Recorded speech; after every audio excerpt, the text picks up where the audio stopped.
안녕하세요. 네. 됐나요? 들어가요? 네. 우리 일단 소개부터 할게요. 저희랑 삼청반점 같이 하는 우리 주방장이십니다. 남 실장님. 네. 네, 고맙습니다.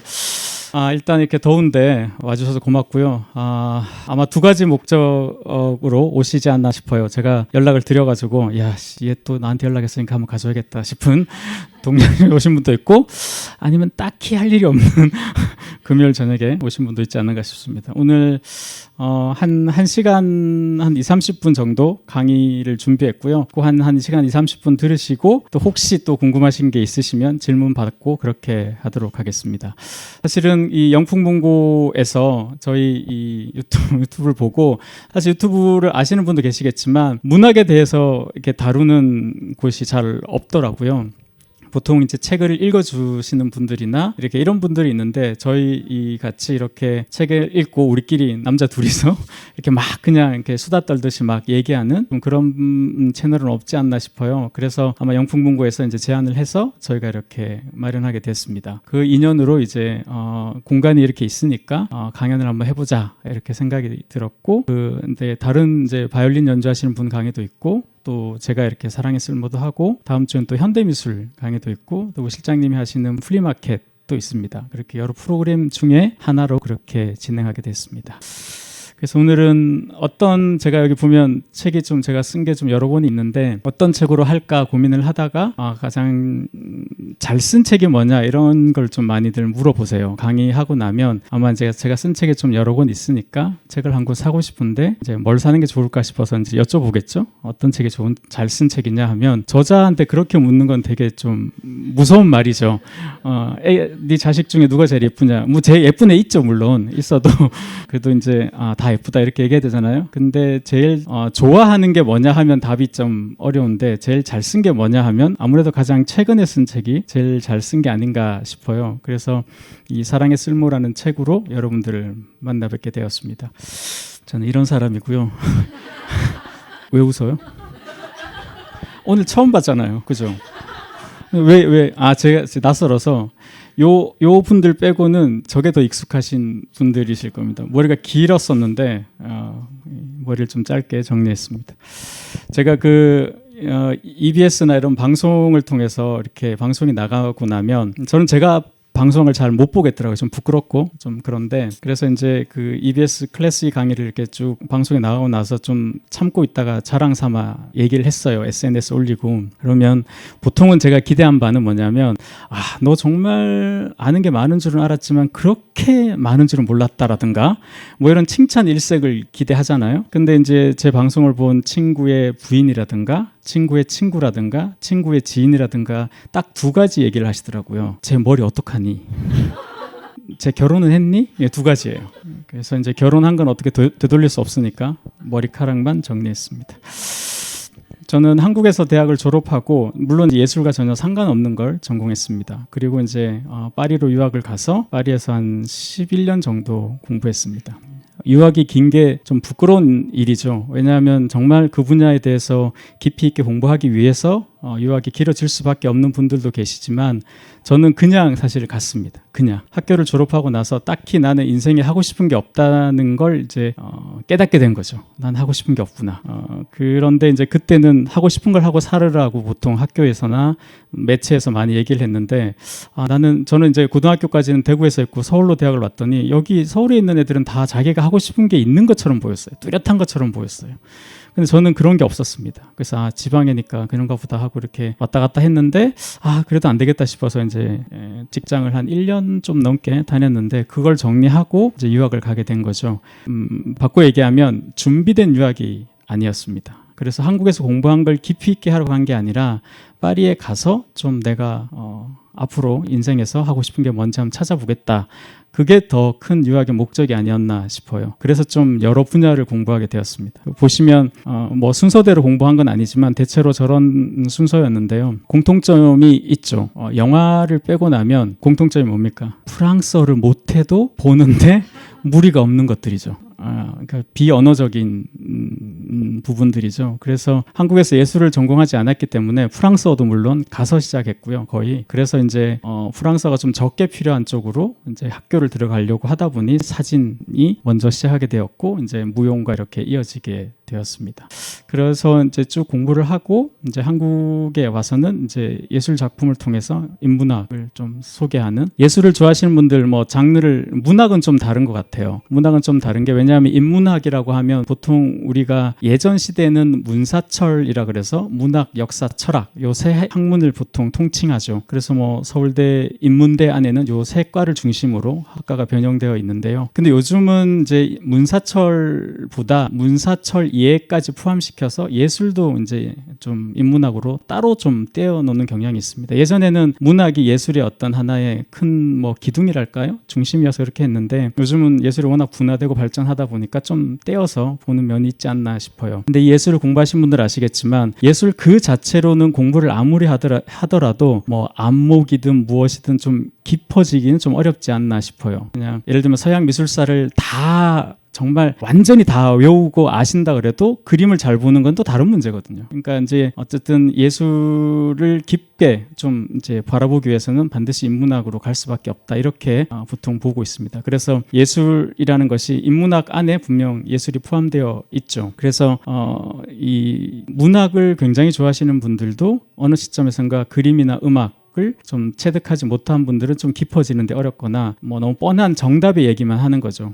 그러거나 역사든 철학이든 다 좀 예술을 필요로 하지 않나 싶습니다. 그런 면에서는 예술 작품으로 좀 인문학을 소개하는 그런 강좌들을 이제 한국에 와서 하고 방송하고 그리고 책으로 쓰고 있습니다. 그래서 이제 이런 책들이 있습니다. 뭐 이 중에서는 이제 아마 다 씻지는 못했지만 이 외에도 몇 권의 책이 좀 더 있고요. 그래서 주로 이 공부한 것은 좀 미학에 관련되어 있지만 책은 이제 좀 미술 쪽 책을 많이 쓰는 이유는 한국의 독자 시장이 대체로 미술이 좀 가장 넓다, 이렇게 보통 이야기합니다. 바꿔 얘기하면 한국의 교양 시장이라는 것은 대체로 미술 시장이죠. 서양 미술사. 여기 계신 분들도 서양 미술사를 모른다 그러면 좀 약간 위축되는 마음이 조금 있죠. 근데 서양 건축사를 모른다 그래도 아는 사람이 좀 이상하잖아요. 건축 전공자 아닌데. 아니면 서양 음악사 혹시 아시는 분 계세요? 음악, 여기 우리 첼리스트 쌤 빼고 음악사 하면 바흐가 아버지죠. 핸델이 엄마고 뭐 그런 정도지 막 이게 그런 것 같아요. 근데 교양시장이라는 것은 대체로 그 서양 미술사에서 끝나는 것 같아요. 서양 미술사를 이제 공부를 좀 하고 미술관 좀 다니면서 보통 거기서 멈추지, 이것이 이제 문학사로 넘어가거나 연극사나 음악사로 건너가기는 좀 어렵지 않나 싶어요. 그래서 저로 이제 미술에 관련된 책을 많이 쓰고, 그리고 이제 문학에 관한 책은 처음으로 쓰게 되었다, 이렇게 볼 수 있습니다. 그래서 간단하게 말씀드리면 원래 파리 미술관 역사를 걷다라는 책을 쓸 때 저 책은 이제 프랑스 혁명이라는 정치적 사건이 미술사를 어떻게 바꿔놓고 있는가, 그것을 집중해서 쓴 책인데요. 그때 조시대 18, 19세기, 우리나라도 20세기 중반까지는 문화 장르 중에 가장 먼저 시대의 변화를 이끌었던 장르가 뭐였을까요? 문학, 음악, 미술, 건축 4개 중에 뭐가 제일 먼저 시대의 변화를 이끌어 갔을까요? 그냥 사랑 얘기나 하지 뭘 이런 걸 물어보나 싶죠. 뭐가 제일 먼저 갔을까요? 그러니까 안 되는 거야. 원래 아는 게 없으면 눈치라도 빨라야 된다고. 제가 무슨 순으로 얘기했겠어요. 문학이 제일 먼저, 여러분 생각해 보세요. 문학이 제일 먼저 바뀝니다. 그 다음이 미술, 그 다음이 음악, 마지막이 건축이에요. 왜 그럴까요? 쉬우니까? 틀렸다고 하기도 그렇고 맞다고 하기도 그런 애매한 답이 있는데 돈이 적게 들여서 그래요. 문학이 제일 돈이 적게 들죠. 그 돈이 적게 든다는 것은 덜 보수화된다. 바꾸면 실험적인 걸 시도할 수 있다는 거예요. 건축은 사실 실험적인 걸 하기가 좀 어렵죠. 도면으로는 할 수 있지만 지어지는 건 어렵잖아요. 어쨌든 그래서 문학의 시대였습니다. 우리나라도 1970, 80년대 저희 삼청판접에서 그저께 했던 베스트셀러 거기 보면 나오지만 그 20세기 중반 예를 들면 태백산맥, 지금 박경리 쌤의 토지가 지금 나오면 몇 권 팔리겠어요. 근데 80년대 나오니까 그렇게 팔리는 거잖아요. 태백산맥이나 이게 문학이 제일 먼저. 근데 지금 우리는 이제 드라마의 시대죠. 드라마 영화가 시대를 먼저 웹툰의 시대라고 볼 수 있죠. 이제 그렇게 시대마다 이끄는 장르가 있는데요. 저 때는 문학이었습니다. 그래서 프랑스 혁명사를 공부하시는 분들은 반드시 레미제라블을 읽어야 된다. 그 말은 그 시대의 변화를 그림보다 더 자세히 이렇게 표현하고 있는 것이 문학이기 때문에 그렇다. 이렇게. 근데 저 때 이제 문학책을 쭉 정리해 놨는데 그거까지 저기를 넣자니 책이 뭐 엄청 두꺼워지는 거죠. 그래서 문학을 빼놓고 있다가 코로나 때 이제 읽게 됐습니다. 그래서 원래 생각했던 것과는 다른 길로 가게 된 책이긴 한데요. 그래서 이 문학 작품을 갖고 이제 사랑에 대한 이야기를 한번 해보자라고 좁혀지게 되었습니다. 자, 여기까지가 이제 오늘 기다리던 분이 오셨으니까 이제 강의 시작할게요. 저분이 늦게 와서 이제 시작하는 거예요. 네. 농담이죠, 물론 당연히. 이 그림은 마티스라는 서양 화가의 작품입니다. 마티스 굉장히 좋아하는 화가입니다. 저는. 그래서 혹시 좋아하시는 분들이 있으시면 그 남프랑스 가시다 보면 그 생폴 드 방스라고 니스 바로 위에 가면 그가 만든 성당이 있습니다. 이렇게 가보셨어요? 네. 꼭 한번 가보신 분 이미 가보셨기 때문에 이제 그런데 안 가보신 분들은 가보시면 아직 여러분 인생에 좀 감동이 남아 있는 걸 채우실 수 있습니다. 그 얽힌 얘기도 되게 재밌고, 근데 어쨌든 마티스란 분은 굉장히 매력적인 그런 화가가 아닌가 싶습니다. 그가 이제 베르브라는 여기 밑에 있는 프랑스 잡지의 표지로 이제 했던 표지화인데요. 이제 사랑이라는 게 사실은 굉장히 많은 정의가 있습니다. 지금 뭐 당장 뭐 검색을 해보셔도 참 많은 정의가 있는데 제가 이 사랑에 대한 관심을 갖게 된 것은 그 파리 로망스라는 책을 쓸 때부터였는데요. 프랑스의 학문적 전통은 철학자들이 꼭 사랑에 대한 책을 쓰는 데 있는 것 같아요. 뭐 우리가 흔히 아는 롤랑 바르트도 그렇고 푸코도 좀 다르긴 하지만 성에 대해서 쓰고 조르주 바타이어도 그렇고 되게 많은 프랑스 철학가들은 대체로 사랑에 대한 자기 해석을 좀 기록하는 것 같아요. 그래서 그게 좀 왜냐하면 나중에 여러분들도 아시겠지만 인간을 이해하기 위해서 어쩌면 누구도 말하지 않지만 가장 많이 인간을 깨닫게 되는 게 사실 연애나 사랑의 부분이죠. 왜냐하면 관계를 통해서 인간은 자기를 이해하잖아요. 나는 오로지 나 혼자 있을 때 내가 이해가 안 되잖아요. 어떤 누군가 타자와의 관계를 통해서 알게 되는데 그 타자와의 관계 중에 가장 밀도 높으면서 뭔가 가장 끈적하기도 하고 가장 격렬하기도 하고 뭐 그런 여러 형용사를 집어넣을 수 있는 게 사랑이 아닌가 싶어요. 그래서 이 문학 작품도 결국 내가 그 인간들 중에 한 명일 수도 있으나 나의 어떤 면을 극단적으로 표현한 게 이 소설 속 주인공들이다 이렇게 보고 있습니다. 그래서 저희가 방송 때도 그 말씀 드렸는데 위대한 문학은 대부분 하나의 인간형을 창조해냅니다. 작가들이. 그래서 위대한 작품이라고 여러분 생각하시는 그 작품들은 보시면 오늘 보실 뭐 개츠비든 참을성 존재의 가부염이다 이런 책들에 나오는 그 인간형들은 대부분 아주 그 작품은 모르시더라도 그 인간형은 남죠. 뭐 아니면 이방인의 뭐 메르소도 굉장히 독특한 인간형이잖아요. 그런 것처럼 사랑이라는 것도 결국 인간을 이해하는 하나의 방법이니 인문학자로서 이제 마주쳐야 되는 질문이 아닌가 싶습니다. 그래서 오늘 어떤 분들이 오실지 잘 가늠이 안 되기도 하고 오늘 오후에 가늠이 돼서 요거는 제가 어제 준비한 거기 때문에 작품을 분석할 때 저희 이제 학생들한테 가르칠 때 하는 얘기인데 아주 간단하게만 말씀드리자면 책을 읽어보신 분도 계시고 그렇지 않은 분도 계실 텐데요. 작품을 여기서 지금부터 하는 얘기는 책에 없는 이야기입니다. 작품을 우리가 여기서 말하는 작품이라는 것은 서사가 있는 작품이에요. 서사라는 것은 줄거리이죠. 이 서사가 있는 작품을 분석할 때 반드시 알아야 되는 게 두 가지가 있는데 제가 미취학아동하고 잘 지냅니다. 첫 번째는 뭐냐면 예술이라는 것은 표현이에요. 표현이라는 것은 사실의 전달이 아니라는 거죠. 표현이라는 것은 다른 말로 하면 그 작품이 하고 있는 이야기와 하고자 하는 이야기가 달라요. 하고 있는 이야기와 하고자 하는 이야기가 같으면 그건 팩트고 언론이 되는 거죠. 뉴스가 되는 겁니다. 근데 하고 있는 이야기와 하고자 하는 얘기가 다르다라는 것은 우리가 어떤 작품을 읽으면 하고 있는 이야기를 분석한 다음에 하고자 하는 이야기까지 가닿을 수 있어야 그 작품을 이해하는 것이다. 이렇게 볼 수 있습니다. 표현이기 때문에 그래요. 표현이라는 것은 쉽게 말하면 내가 지금 배가 고프다 라고 얘기하면 그건 사실의 전달이겠죠. 그런데 내가 배가 고프다라는 말을 하지 않고 나의 허기를 타인에게 전달할 수 있는가가 예술이 되는 거죠. 그러면 예전에는 뭐 하늘이 노랗다 이렇게 얘기하면 하늘이 노랗단 말이 배고프다는 말로 이해할 수 있는 분 한번 손 들어보세요. 아니 손 들어보세요. 40대 이상은 다 이해합니다. 왜 이렇게 좋아하세요? 30대시구나. 예, 손 안 들어서 행복해 하시네요. 그게 왜냐하면 죽은 상징인데 요즘 10대나 20대들은 그 표현을 이해하지 못합니다. 네. 그런 것처럼 이제 하고 있는 말과 하고자 하는 말이 다르다. 여기에 가장 집중해서 이제 살펴본 미학자 중에 대표적인 게 헤겔이라는 분인데, 헤겔 같은 경우는 뭐 그런 말을 했어요. 가장 순수한 예술은 무용이다라는 거죠. 왜냐하면 어떤 말도 없는 거죠. 그리고 인간의 몸으로서 표현하기 때문에 비물질적인 부분이 강하다는 거죠. 이제 어쨌든 그런 것처럼 우리가 이제 이야기가 있는 작품을 읽을 때는 하고 있는 이야기를 이해한 다음에, 그래서 이 작가가 이것을 통해서 무슨 이야기를 하고자 하지까지 거슬러 올라가야 되는 게 이제 해석이다, 이렇게 이해하시면 됩니다. 이게 첫 번째이고요. 두 번째는 이따가 나올 텐데, 요 이야기를 좀 하고 있는 이야기도 여러분들, 야 이게 뭐가 어려워, 하고 있는 이야기가, 요거를 여러분이 지금까지 이해하신 것과 다르게 어쩌면 잘못 알고 있었다는 걸 보여주는 게 이 토끼와 거북이 이야기로 제가 한번 풀어보겠습니다. 이것은 한예종의 이제 극작가 학생들한테 강의할 때 요걸로 3시간 강의를 하는데, 짧게만 할게요. 토끼와 거북이 이야기 다 아시죠? 여기서 제일 어리신 분이 누굴까? 아까 웃었던 30대. 네, 그냥 돌아보지 마세요. 돌아보지 마세요. 돌아보지 마. 그냥 너라고 합시다, 그냥.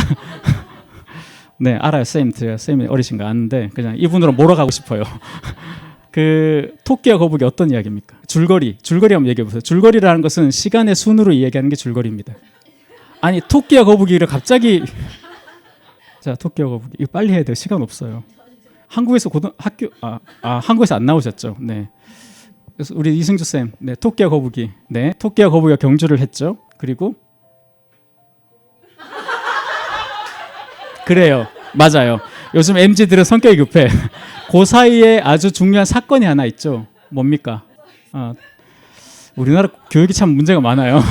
이 토끼와 거북이 얘기 하나가 지금, 토끼와 거북이가 경주를 했죠. 그 다음에 어떤 일이 벌어집니까? 앞서가던 토끼가 낮잠을 자죠. 그리고 거북이가 이긴다. 요 3가지잖아요. 제가 그 얘기를 왜 굳이 나이 어린 사람한테 물어보냐면, 제가 강의를 할 때 어르신들한테 물어봤더니 어르신들이 갑자기 거북이 간 찾으러 가고 막 이야기 글로 막 가는 분이 있어요. 그래서 네, 굉장히 그런 포인트 좋아하시는구나. 네, 본인이 그 생각하신 거 아닐까요? 자, 이게 이수무화에 나오는 얘기입니다. 이게 우리보다 한 3,4천 년 전부터 이 이야기가 살아남아서 지금까지 전해지고 있는 이야기예요. 이 이야기에서, 자, 첫 번째 제가 질문 3가지만 드려볼게요. 첫 번째 질문은, 이 이야기는 어디에서 펼쳐집니까? 어디서 펼쳐져요? 어디에서 펼쳐집니까? 이 이야기. 여러분 어릴 적에 본 동화책의 그림을 생각해 보세요. 산, 언덕, 들판, 그런 데서 동산 이런 데서 펼쳐져요. 동화책마다 달라요, 그림은. 근데 그것은 토끼의 공간입니까? 거북이의 공간입니까? 토끼의 공간이죠. 자, 두 번째 질문. 내가 여러분한테 어려운 거 안 물어봐요. 제가 뭘 어려운 거 물어보고. 자, 초등교육만 받아 다 알 수 있는 얘기예요. 두 번째, 여기서 좀 어려워요. 이건 중학교 수준까지 갑니다. 우리나라 중학교 나왔죠? 아까 내가 다 중학교 안 나왔지. 검정고시. 그럼 쌤, 건너뛰고 쌤. 이 경주는 누가 누구에게 제안합니까? 누가 누구에게 경주 제안합니까? 토끼가 거북이한테 제안한다. 토끼가 거북이한테 제안을 해서 달리기를 하다가 토끼가 잠이 들고 지가 지는 얘기예요. 이런 이야기 읽어보신 적 있으세요? 그럼 이 이야기의 주제는 뭡니까? 토끼는 그러면 왜 낮잠을 잤을까요? 자, 그 판단의 근거는 뭘까요? 요만큼 앞서가서? 요만큼 앞서갔지만 거북이가 페이크여서 슬로우 스타터여서 빨리 갈 수도 있잖아요. 토끼는 동화에서 꾀의 상징이죠. 꾀라는 건 뭐예요? 절대 쉽게 믿지 않는다는 뜻이죠. 그러면 거북이랑 경주를 할 때 경계심을 늦추지 않았을 가능성이 크죠. 하지만 이 질문 자체를 다르게 뒤집으면 뭐예요? 토끼와 거북이가 이 경주가 처음일까요? 이 이야기에서 가장 변환점이 되는 사건은 딱 하나죠. 토끼가 잠들었다예요. 그게 없으면 이 이야기는 성립이 안 되죠. 토끼가 잠들 수 있는 근거는 뭐였을까요? 이 경주가 처음이 아니에요. 바꿔 얘기하면 자만하지 말자라고 했잖아요. 인간은 언제 자만합니까? 확신 있을 때, 혹은 그렇죠, 무수한 승리의 경험이 그를 자만하게 만듭니다. 우리도 어떤 자만이라는 것은 뭐겠어요? 묵자의 말처럼 인간은 장점으로 몰락한다라는 말을 했어요. 인간은 자기가 못하는 걸로 망하지 않아요. 인류 역사에서 내가 뭘 못해서 망한 사람은 없어요. 뭘 잘한다고 설치다가 그 잘하는 걸 너무 잘해서 망한 애들이 더 많아요. 그걸 기원전에 이미 간파한 거죠, 묵자는. 토끼는 거북이한테 무수히 많이 이겼던 거예요. 그러니까 낮잠을 자고 일어나도 충분히 이길 것 같은 거죠. 그러니까 걔가 낮잠을 잘 수 있었다고 추측이 되죠. 그러니까 이 경주는 누가 누구한테 제안했겠어요? 거북이가 토끼한테 했을 가능성이 더 크죠. 거북이는 언제 무태 옵니까? 그렇죠. 알 낳을 때. 알 낳고 나서 올라올 때마다 토끼한테 경주를 제안했지 않았을까? 그럼 왜 경주를 했겠어요? 여기서 제가 했던 모든 말의 위험은 바로 이 경주란 단어를 여러분은 1차적으로 해석했기 때문에 경주의 목적은 뭐예요? 이기는 데 있죠. 토끼가 잠들었던 두 번째 이유는 뭐예요? 이기는데 방점을 뒀기 때문에 자는 거예요. 이기기만 하면 되니까 경주는. 그래서 토끼를 이기는데 목적을 뒀기 때문에 자는 거예요. 충분히 이기니까. 승리의 경험도 있고. 근데 거북이는 왜 경주를 계속 제안했겠어요? 기록 단축이 목적이 아니었을까라는 거죠. 지난번 왔을 때는 100m 25초였는데 이번에 24초로 가겠다. 그러면 거북이가 주인공이면 이 이야기의 주제는 뭐겠어요? 한계에 도전하라. 그래요. 나이키 막 이런 건가요? 좀 부족하더라도 내가 꾸준히 노력하면 언젠가 나의 결승점에 이른다라는 거죠. 이게 왜 그런가 하면 토끼를 주인공으로 봤을 때는 자만하지 말라는 도덕극이 돼요. 도덕적 교훈이 되죠. 거북이가 주인공이면 어떻게 되냐면 좀 부족하고 좀 모자라지만 내가 정말 저걸 하고 싶다는 목표의식이 강하면 한 발 한 발 꾸준히 앞으로 나아가면 마침내 결승점에 도달한다는 얘기죠. 이게 뭐냐? 여러분께서 지금까지 보시고 읽으셨던 모든 청소년, 어린이 청소년 동화와 스포츠 영화의 원형의 이야기입니다. 이게 바로 성장기라는 거예요. 그래서 거북이 서사를 갖고 만든 게 대부분의 모든 스포츠 영화는 다 거북이 서사입니다. 그래서 이솝의 이 이야기가 살아남아 있는 거예요. 이게 해석이라는 거죠. 하고 있는 이야기 너무 뻔하다고 생각했지만 여기에도 사실은 짧게만 말씀드려도 이 정도의 더 다른 해석을 찾을 수 있겠죠. 다음에는 제가 개미와 배짱이를 해보도록 하겠습니다. 그래서 모든 이야기는 기본적으로 주인공의 이야기입니다. 작품을 읽으실 때 가장 먼저 하실 것은 주인공이 누구인가를 찾으시는 거죠. 그래서 토끼와 거북이는 둘 다 주인공이다라고 생각하시면 안 돼요. 하나로 일단 몰아야 됩니다. 그래서 지킬 앤 하이드도 한 명으로 주인공 몰아야 돼요. 그래야 그 작품이 보입니다. 공동 주연이지 절대 그런 일은 절대는 아니에요. 거의 대부분은 극작은 그렇게 이루어지지 않습니다. 그래서 누구를 주인공으로 보느냐에 따라서 이야기가 좀 다르다라는 거죠. 예를 들어서 이따가 작품을 볼 좀 더 얘기하겠지만 자, 이런 측면이 기본이에요. 이렇게 이해하시고 이제 소설을 읽으셨을 텐데 여러분이 읽으셨던 소설이 무엇이든 간에 한번 생각해 보시면 되는데 자, 첫 번째로 여러분께 던지는 질문은 사랑은 무엇인가? 왜냐하면 이 질문은 너무 어려운 질문이에요. 사랑은 무엇인가? 무엇이라는 것에 방점을 찍으면 여러 이제 해석이 이제 뭐 비유가 나오겠죠. 사랑은 뭐 떡볶이다, 냉면이다, 뭐 나오는데 그게 아니라 이 질문을 바꾸면 사랑은 우리를 어떤 상태로 만드는가? 이게 이제 인간을 이해하는 방법으로서 사랑이 유효한 질문이 아닌가라는 거죠. 그래서 해석을 하실 때는 주어진 질문을 다른 형식으로 바꿔보는 연습을 꼭 한번 해보시면 좋지 않을까 싶습니다. 그림은 르네 마그리티의 더 키스라는 작품입니다. 네, 아주 많은 뜻을 갖고 있는 듯한 그림이어서 맨 앞장에 넣었습니다. 안타깝게도 이 그림은 저희 책에는 없습니다. 이 그림을 실으려면 저작권을 내야 되는데 우리 출판사 대표가 하라고 했는데 제가 알아서 안 넣었습니다. 어쨌든 르네 마그리티의 그림이고 다른 책에는 제가 실은 적이 있는데요. 자, 연애라는 것에 대한 제 정의는 요거입니다. 책 앞부분에 있는데 연애라는 걸 아마 다들 해보시면 그런 거 있죠. 내가 이 사람을 내 마음대로 하고 싶잖아. 연애하면 얘를 마음대로 내 마음대로 하고 싶은데 내 마음대로 안 돼. 그럼 보통 포기하죠. 근데 내 마음대로 안 되는 이 사람을 내 마음대로 하고 싶은 게 결국 연애예요. 내 마음대로 어떤 사람을 내 마음대로 하고 싶은데 내 마음대로 안 되고 내 마음대로 안 되는 이 사람을 내 마음대로 하고 싶은 거 바로 거기에서 내가 어떤 인간인지 드러나는 거라는 거죠. 여러분 생각해 보시면 이런 사람이 또 누가 있어요? 내 마음대로 하고 싶은데 내 마음대로 안 돼. 그런데 내 마음대로 안 되는 이 사람을 내 마음대로 하고 싶어. 이게 연애 말고 누가 있어요? 그래요. 결혼하신 분들은 다 아시네요. 자식이 그래요. 그래서 사랑 문제와 가족 문제는 붙어 있습니다. 프로이트가 왜 연애 상담할 때 계속 가족 얘기를 파고드냐면 여기에 이유가 있어요. 그래서 그 충돌을 통해서 내가 어떤 사람인지 알게 된다는 거죠. 그래서 교육하기 시작은 뭐예요? 아이는 자식은 부모의 욕망이다 이렇게 얘기하잖아요.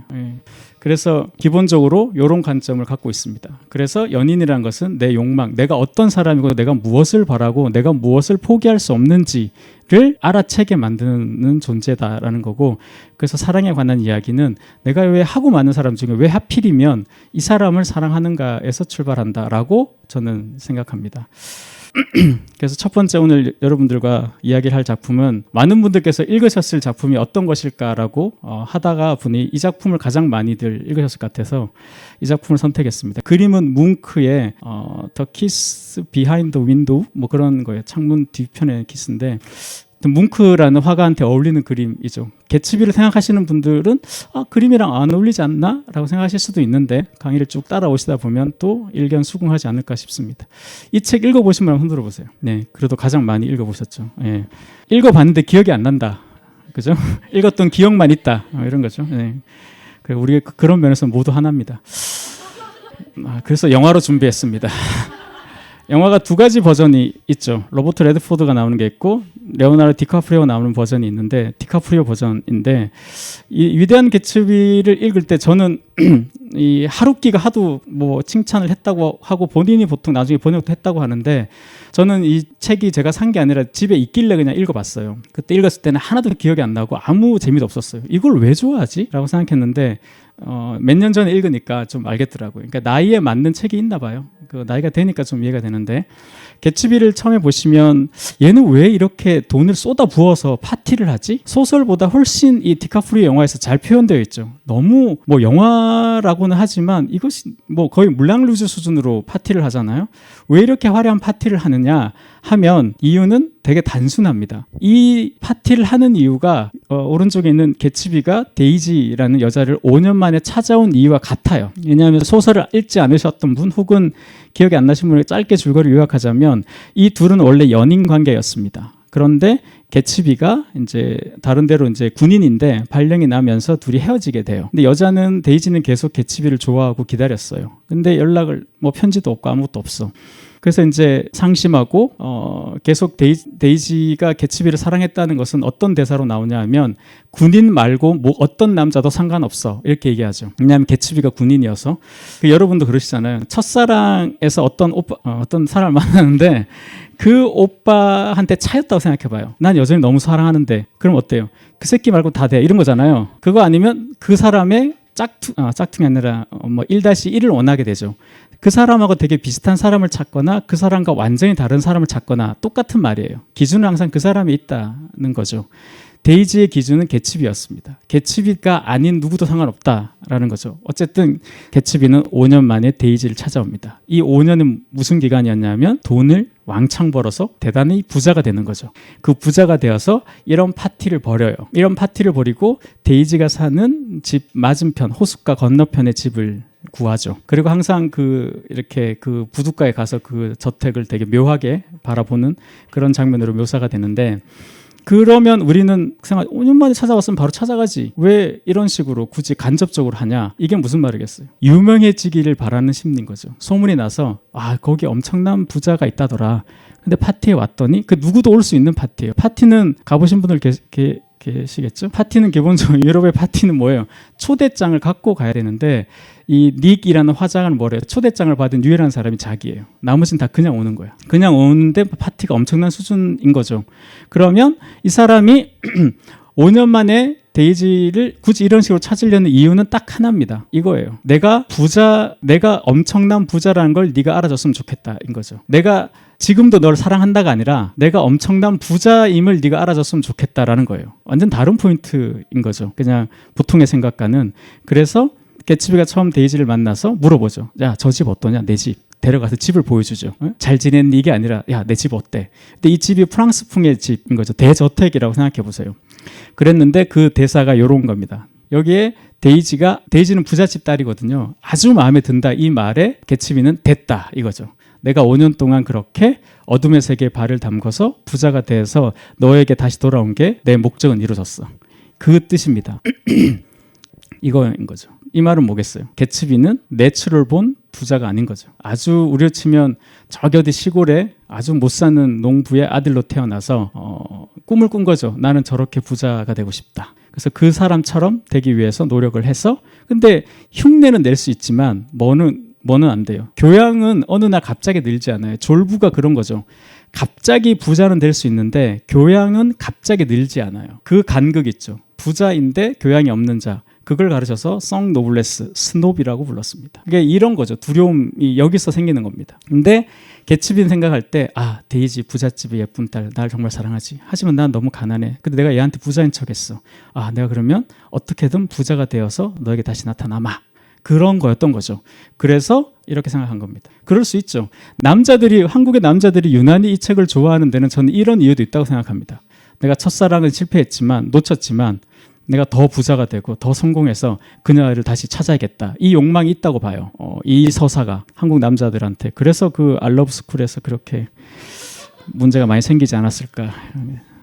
그래서 개츠비가 데이지한테 집착한 이유는 이거라고 생각합니다. You make me perfect. 즉 내가 부자가 됐는데 뭔가 내가 그 부자라는 지위에 어울리는 이게 유럽이었으면 이 이야기가 형성이 안 돼요. 유럽은 귀족제가 이어졌던 사회이기 때문에 이게 형성이 안 돼요. 근데 이건 신대륙에서 벌어졌기 때문에 가능한 얘기인 거죠. 그래서 뭐겠어요? 내가 부자로 다 보일 수 있어. 근데 부족한 건 뭐예요? 정통성 같은 게 없는 거죠. 근데 내가 너와 함께라면 넌 나를 완벽하게 만들어준다라고 어쩌면 왜냐하면 생각해보시면 남자분들 생각해보세요. 내가 5년 전에 그 사람을 사랑했지만 헤어졌어. 5년 후에 엄청난 부자가 되었어. 그럼 내가 굳이 걔한테 다시 가나? 왜 웃으세요? 남자분이라면 안 가실... 네. 그래요. 잠깐 화장실... 그런 거죠. 보통 5년이 지났으면 제 주변에 있던 이 남자분들은 그냥 여자 배우 만나지 만나지 왜 걔를 굳이 이렇게 여기서 또 여러 가지 음모가 해석이 되는데 저는 개츠비가 되게 순수한 청년이라고 생각합니다. 순수하고 순진한 남자. 내가 너에 대해서 한 번도 너를 사랑하지 않은 적이 없어. 정말로 5년 동안 계속 아침에 일어나서 잠들 때 그 주중에 바쁠 때는 생각 안 나겠지만 그때는 계속 생각했다고 봐요. 데이지를 내가 너를 위해서 이런 더러운 일도 해서 부자가 되겠다. 그래서 이 집이 너무 마음에 든다고 할 때 그 지난 5년의 고생이나 그 모든 것들이 다 사라져버린 거죠. 5년 전에서 지금이 바로 이어진다고 생각한 거죠. 이 개츠비 입장에서는. 그런데 사실은 그렇지 않았죠. 데이지가 원한 건 그게 아니었습니다. 데이지는 개츠비가 되게 예전에 첫사랑 시절의 그 모든 이미지가 그대로 굳어진 채로 5년이 지났잖아요. 그런데 얘가 더럽게 돈을 번 어둠의 발을 디뎠던 남자라고 자기 남편이 폭로하는 순간 바뀌죠. 영화에서 가장 잘 묘사되었습니다. 호텔방에서 제가 어떻게 돈 번 줄 알아? 쟤 완전 울프슨이랑 완전 그런 양아치야 뭐 이런 식으로 하니까 이 데이지가 표정이 바뀌죠. 그 이유는 데이지는 부자를 원한 것이 아닌 거죠. 그때 그 순수하고 순진했던 사람이 이렇게 바뀌었다는 것에 대한 두려움, 타락 같은 갑자기 현실성을 느꼈을 수도 있고 그래서 사랑이 어그러지는데 이 개츠비 입장에서 이것은 개츠비 입장입니다. 개츠비 입장에서 보면 이렇게 정리할 수 있을 것 같아요.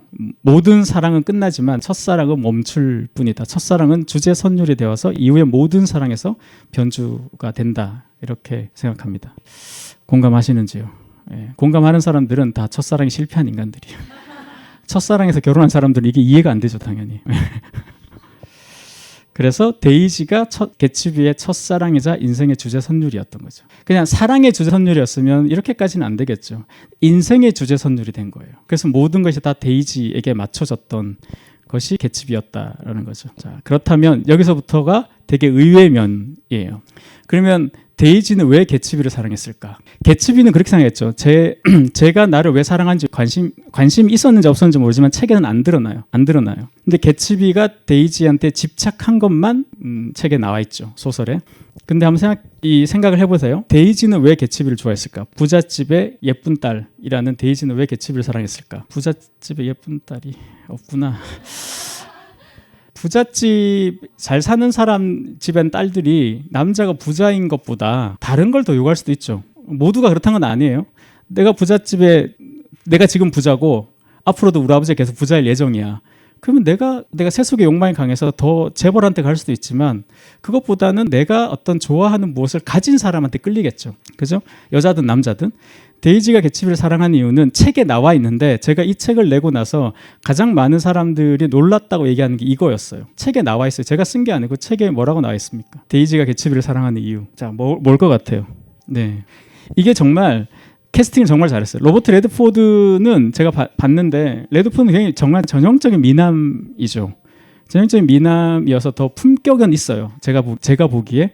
근데 디카프리오는 제가 보기에는 우리나라 배우 중에는 이런 이미지는 없지 않나 싶은데 소년이 그대로 나이 든 느낌이에요. 예, 소년의 얼굴이 그대로 있죠. 근데 소년의 얼굴, 뭐 다른 영화 중에 안 그런 영화도 물론 있는데 개츠비나 로미오와 줄리엣 같은 경우는 소년이 그대로 나이 든 느낌이에요. 예, 그래서 그렇게 항상 25살 여자만 만나나 봐요. 얘는 항상 자기 나이와 상관없이 딱 그 나이 여자만 만나잖아요. 그래서 모든 남자로부터 부러움을 받는. 근데 디카프리오 이 얼굴에서 보면 그래서 캐스팅을 너무 잘한 것 같아요. 이 소년에서 그대로 나이 든 남자의 얼굴. 중년이잖아요. 사실 40대 중후반인가 그러니까. 근데 요 얼굴. 저기가 바로 소설에는 바로 저 미소라고 생각합니다. 좀 길게 묘사돼서 제가 좀 잘라서 인용했는데 이 말은 그냥 닉이라는 남자가 이렇게 썼기 때문에 이 닉이 뭐 동성애자가 아니냐 뭐 이런 일각의 뭐 그런 것도 있는데 이것보다 뭐겠어요. 다 되는 미소인 거야. 그냥 다 되는 미소 있잖아요. 왜 슈렉 고양이의 눈빛이 있는가 하면 이 개츠비의 미소가 있는 거예요. 무장해제 시키는 거죠. 그냥 사람을. 그러니까 이런 미소를 날려주는 보내는 남자가 자기 곁에서 그 몇 년 1년 좀 더 되게 사랑한다고 고백하고 달콤한 말 속삭였으면 그 남자 잊을 수 있겠어요? 잊을 수 있겠어요? 자매님들? 그래요. 뭐 경험을 못 해봤으니까 그죠? 상상이 잘 안 될 수도 있어요. 자, 그러면 개츠비는 왜 데이지한테 집착을 했을까? 개츠비. 이거는 안 나와요. 아까 말씀드린 것처럼 안 나오는데 안 나와서 제가 이렇게 제 나름으로 추측한 겁니다. 이건 뭐 정답이 아니라 여러분 다음에 읽으실 때 여러분 다음 찾아보시면 좋은데 이 여배우 있죠? 이 배우가 원래 목소리가 아니고 영화에서 보면 굉장히 나른하게 얘기해요. 굉장히 나른하게. 오후 한 4시에, 3시에, 4시의 느낌으로 나른하게 얘기합니다. 목소리 약간 천천히 얘기하면서 나른하게 만사 귀찮다는 듯. 근데 원래 귀족 여자들, 귀족 여자의 특징을 하나로 얘기하면 뭐겠어요? 귀족 여자를 뜻하는 딱 하나는 권태입니다. 인생에 권태로우신 분들 계세요? 심심한 거 말고. 거기서부터 구별을 못 하시는구나. 그러니까 심심한 거 말고 권태. 몰라요. 네. 그래요. 그러면 어디서부터 가르쳐야 되냐? 갈증과 허기는 구별하세요? 구별하세요? 거짓말. 자매님들은 못 느껴요. 여성의 인체는 갈증과 허기를 구별하지 못합니다. 미안하게도. 내가 만든 얘기가 아니에요.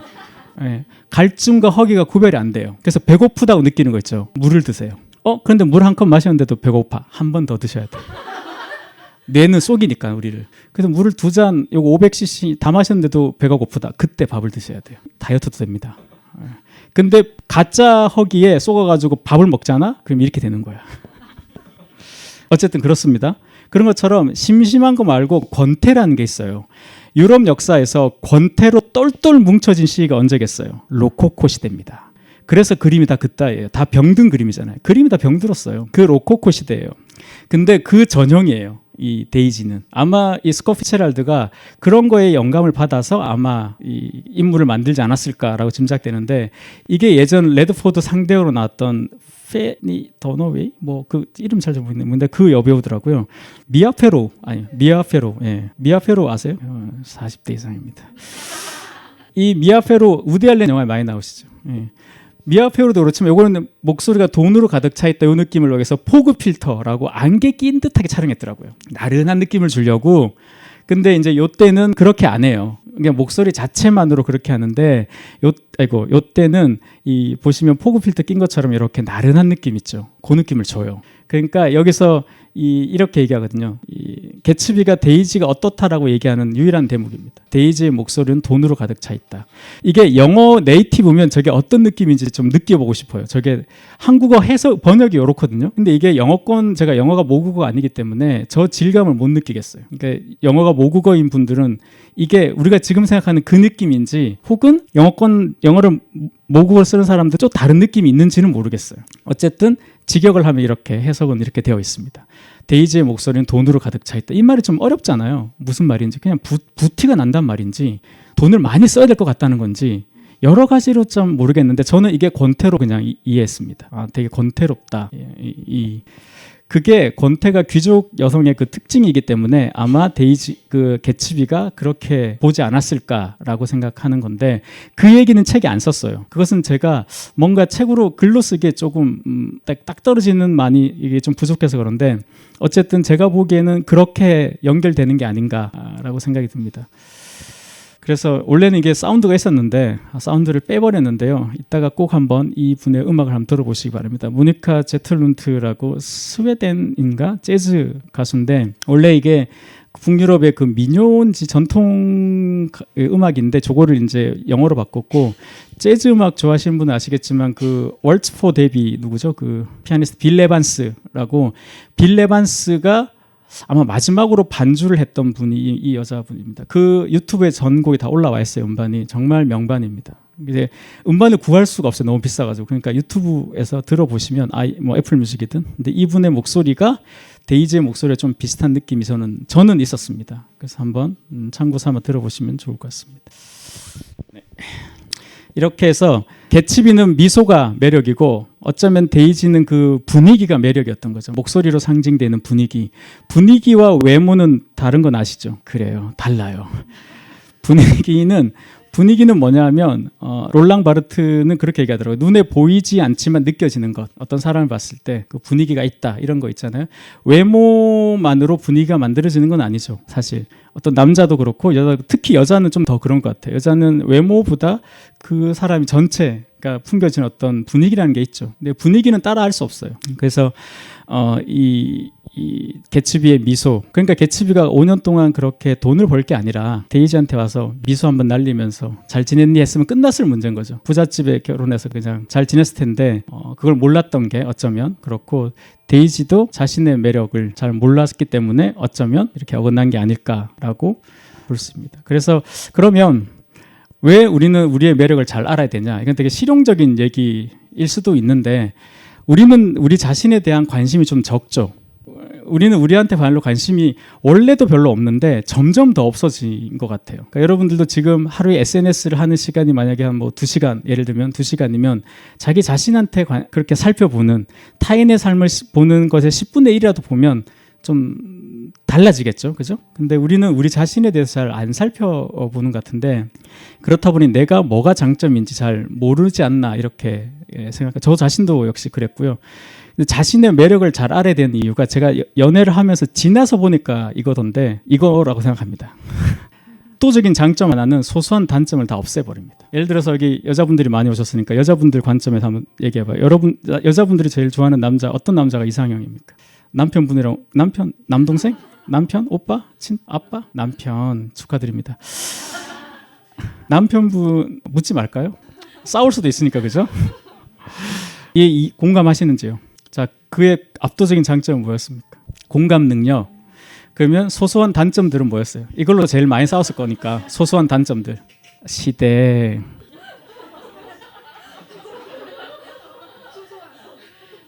잠깐 너 나가 있어 봐봐. 여기 자매님의 압도적 장점 뭡니까? 찾아가고 있는 중이구나. 그래요. 찾아지면 저한테 연락하세요. 그러니까 여자분들 입장에서 뭐 다들 있죠. 아마 난 없는데라고 생각이 들 수도 있지만 아마 지나간 남자들을 교집합을 찾아보면 분명히 있을 겁니다. 인간은 너무 그렇게 다른 걸 찾지 않아요. 여러분들 중국집 가면 메뉴가 80가지인데 그거 다 드셔보셨어요? 4개 안에서 움직이죠. 짜장, 짬뽕, 탕수육이냐 짜장, 짬뽕, 유린기냐 뭐 이런 거잖아요. 그런 것처럼 대체로 비슷하게 구성이 되는데 특히 남자들한테 여자의 압도적 장점은 뭐겠습니까? 남자에게서 압도적 장점 뭡니까? 여자의. 왜 자꾸 옆을 봐? 나를 봐. 외모죠. 외모라고 하십니다. 이분이. 저는 그렇게 생각하지 않는데 이분은 그렇게 생각하십니다. 그래서 외모 보고 결혼하신 축하드립니다. 살다가 어려운 문제 있으면 꼭 연락하세요. 이게 되게 중요한 거더라고요. 왜냐하면 이따가 한번 생각해 보세요. 내가 어떤 남자를 좋아하는데 뭐 결혼과 상관없어요. 그 남자랑 결혼하는 건 아니잖아요. 사실 지내보니까 내가 정말 좋아했던 사람하고는 사귀지 못했을 수도 있고 내가 별로 좋아하지 않은데 어떻게 일이 잘못돼가지고 그놈의 술 때문에 뭐 노래방 때문에 이렇게 또 사귈 수도 있는 거죠. 그죠? 아이 그렇잖아. 그런데 지나서 보니까 내가 어떤 사람이 걔는 예를 들면 걔 진짜 웃겨. 예를 들면 걔 진짜 웃긴데 그 장점 하나가 있고 단점 뭐야? 늦어. 돈 없어. 뭐 못생겼어. 다 단점 많아도 걔 진짜 웃겨로 결혼은 안 해도 되잖아요. 사귈 수 있죠. 친구로 지낼 수도 있고. 여기서 말하는 것은 매력이란 것이 결혼의 조건 남편으로서 부인으로서 매력을 말하는 게 아니에요. 우리가 살아갈 때 인간으로서 매력을 뜻하는 겁니다. 관계에서. 그러면 그 사람이 갖고 있는 압도적 장점이 있으면 좀 뭐 단점이 있더라도 그것은 나한테 단점이지 그 사람이 완전 뭐 단점으로 붙어 있지 않을 수도 있죠. 그 대부분 이렇게 되는데 요걸 좀 더 확장시켜서 보자면 다빈치 인생 수업을 쓸 때 제가 이 생각을 했습니다. 왜냐하면 레오나르도 다빈치라는 인간은 어떤 인간인가 하면 여러분도 한번 생각해 우리는 못하는 걸 좀 평균치처럼 잘 하기 위해서 노력하며 살았던 사람들이에요. 우리는. 근데 지나서 보니까 사회적으로 성공했다거나 역사에 이름 남은 사람들은 못하는 건 포기하고 잘하는 것을 더 잘하게 한 사람이죠. 이게 장점을 압도적 장점이 매력입니다. 원래. 그러니까 내가 좀 잘하던 것을 압도적 장점으로 바꿔낸 사람이 다빈치예요. 여러분 역사에는 대부분 그렇습니다. 우리는 예를 들면 모든 영역에서 좀 웬만큼 해야지. 운동도 하고 악기도 하고 공부도 하고 뭐 요리도 하고 요즘은 남자들 할 게 많아요. 그걸 하잖아요. 그러면 그 사람 매력 있어요? 그냥 무난한 사람이죠. 근데 이 사람은 운동도 못해, 뭐 요리도 못해, 뭐도 못하는데 뭐 정말 엄청난 뭔가가 하나 잘하는 게 있어. 근데 그걸 압도적으로 키워서 유튜버로 1년에 100억 이렇게 되는 거죠. 그래서 항상 이게 연애뿐만 아니라 인생에 좀 그런 거 있고 이걸 빨리 깨달은 사람들이 있더라고요. 그래서 압도적인 장점 하나가 소소한 단점들을 없앤다라는 거죠. 개츠비가 그 미소를 밀고 나갔더라면 그의 인생은 달라지지 않았을까라는 거죠. 물론 뭐 상상입니다만 그렇게 한번 생각해 볼 수 있다는 거죠. 그래서 아까 보셨다시피 첫사랑이라는 것은 결국 자신의 결핍을 투사합니다. 개츠비가 가난한 집에 시골 농부의 아들 태어났기 때문에 뉴욕의 상류층의 부잣집 딸한테 끌린 거죠. 왠지 저 여자가 내 옆에 있으면 내 부인이 되면 나는 내추럴 본 젠틀맨 타고나기를 유럽의 상류층 신사로 타고난 듯한 느낌이 되는 거죠. 그래서 그 여가 필요해 하지 않았을까라고 이제 볼 수 있습니다. 마지막으로 이제 우리나라 해석본들이 번역본들이 있는데 한 4권 정도가 있는데 간단하게 제가 여러분들이 그걸 여쭤보시는 분들이 있는데요. 물어보시는 분들이 있는데 어떤 책을 읽어야 되냐. 번역본이 이제 저작권이 풀려서 여러 개가 있는데 저희 남 실장은 했던 말 중에 제가 가장 인상적이고요. 가장 좋은 번역본은 최근 번역본이다. 예, 공감하시는지요? 공감하기는 비교해서 읽어본 적도 없으면서. 근데 그게 일리가 있죠. 아마 최근에 낸 번역을 하시면서 이전에 번역을 참조해서 냈을 테니 가장 좋지 않나 싶은데 그 두 번째는 이제 제가 야매로 제가 이제 비주얼 전공자니까 표지를 보고 여러분이 선택할 수 있어요. 자, 이거 야매이기 때문에 적중률이 90%밖에 안 돼요. 100% 아닙니다. 이 그림은 누구 그림이에요? 호퍼 그림이에요. 에드워드 호퍼의 카페에서라는 그림인데 여자 한 명이 이 카페에 앉아서 커피를 마시고 있는 장면, 쓸쓸함과 외로움을 주로 어필하는 거죠. 민음사 전형적인 표지 장사이겠죠. 번역자도 뭐 훌륭하십니다만 약간 그런 느낌으로 팔고 싶어 한다라는 거죠. 그럼 달달한 느낌인 거고 두 번째 이 사람은 누굽니까? 소설가예요. 스콧 피츠제랄드의 사진입니다. 이 소설가 저는 이 김석희라는 번역가도 제가 뭐 많이 봤던 번역가이기도 하지만 저는 이 표지가 제일 믿음직스러웠어요.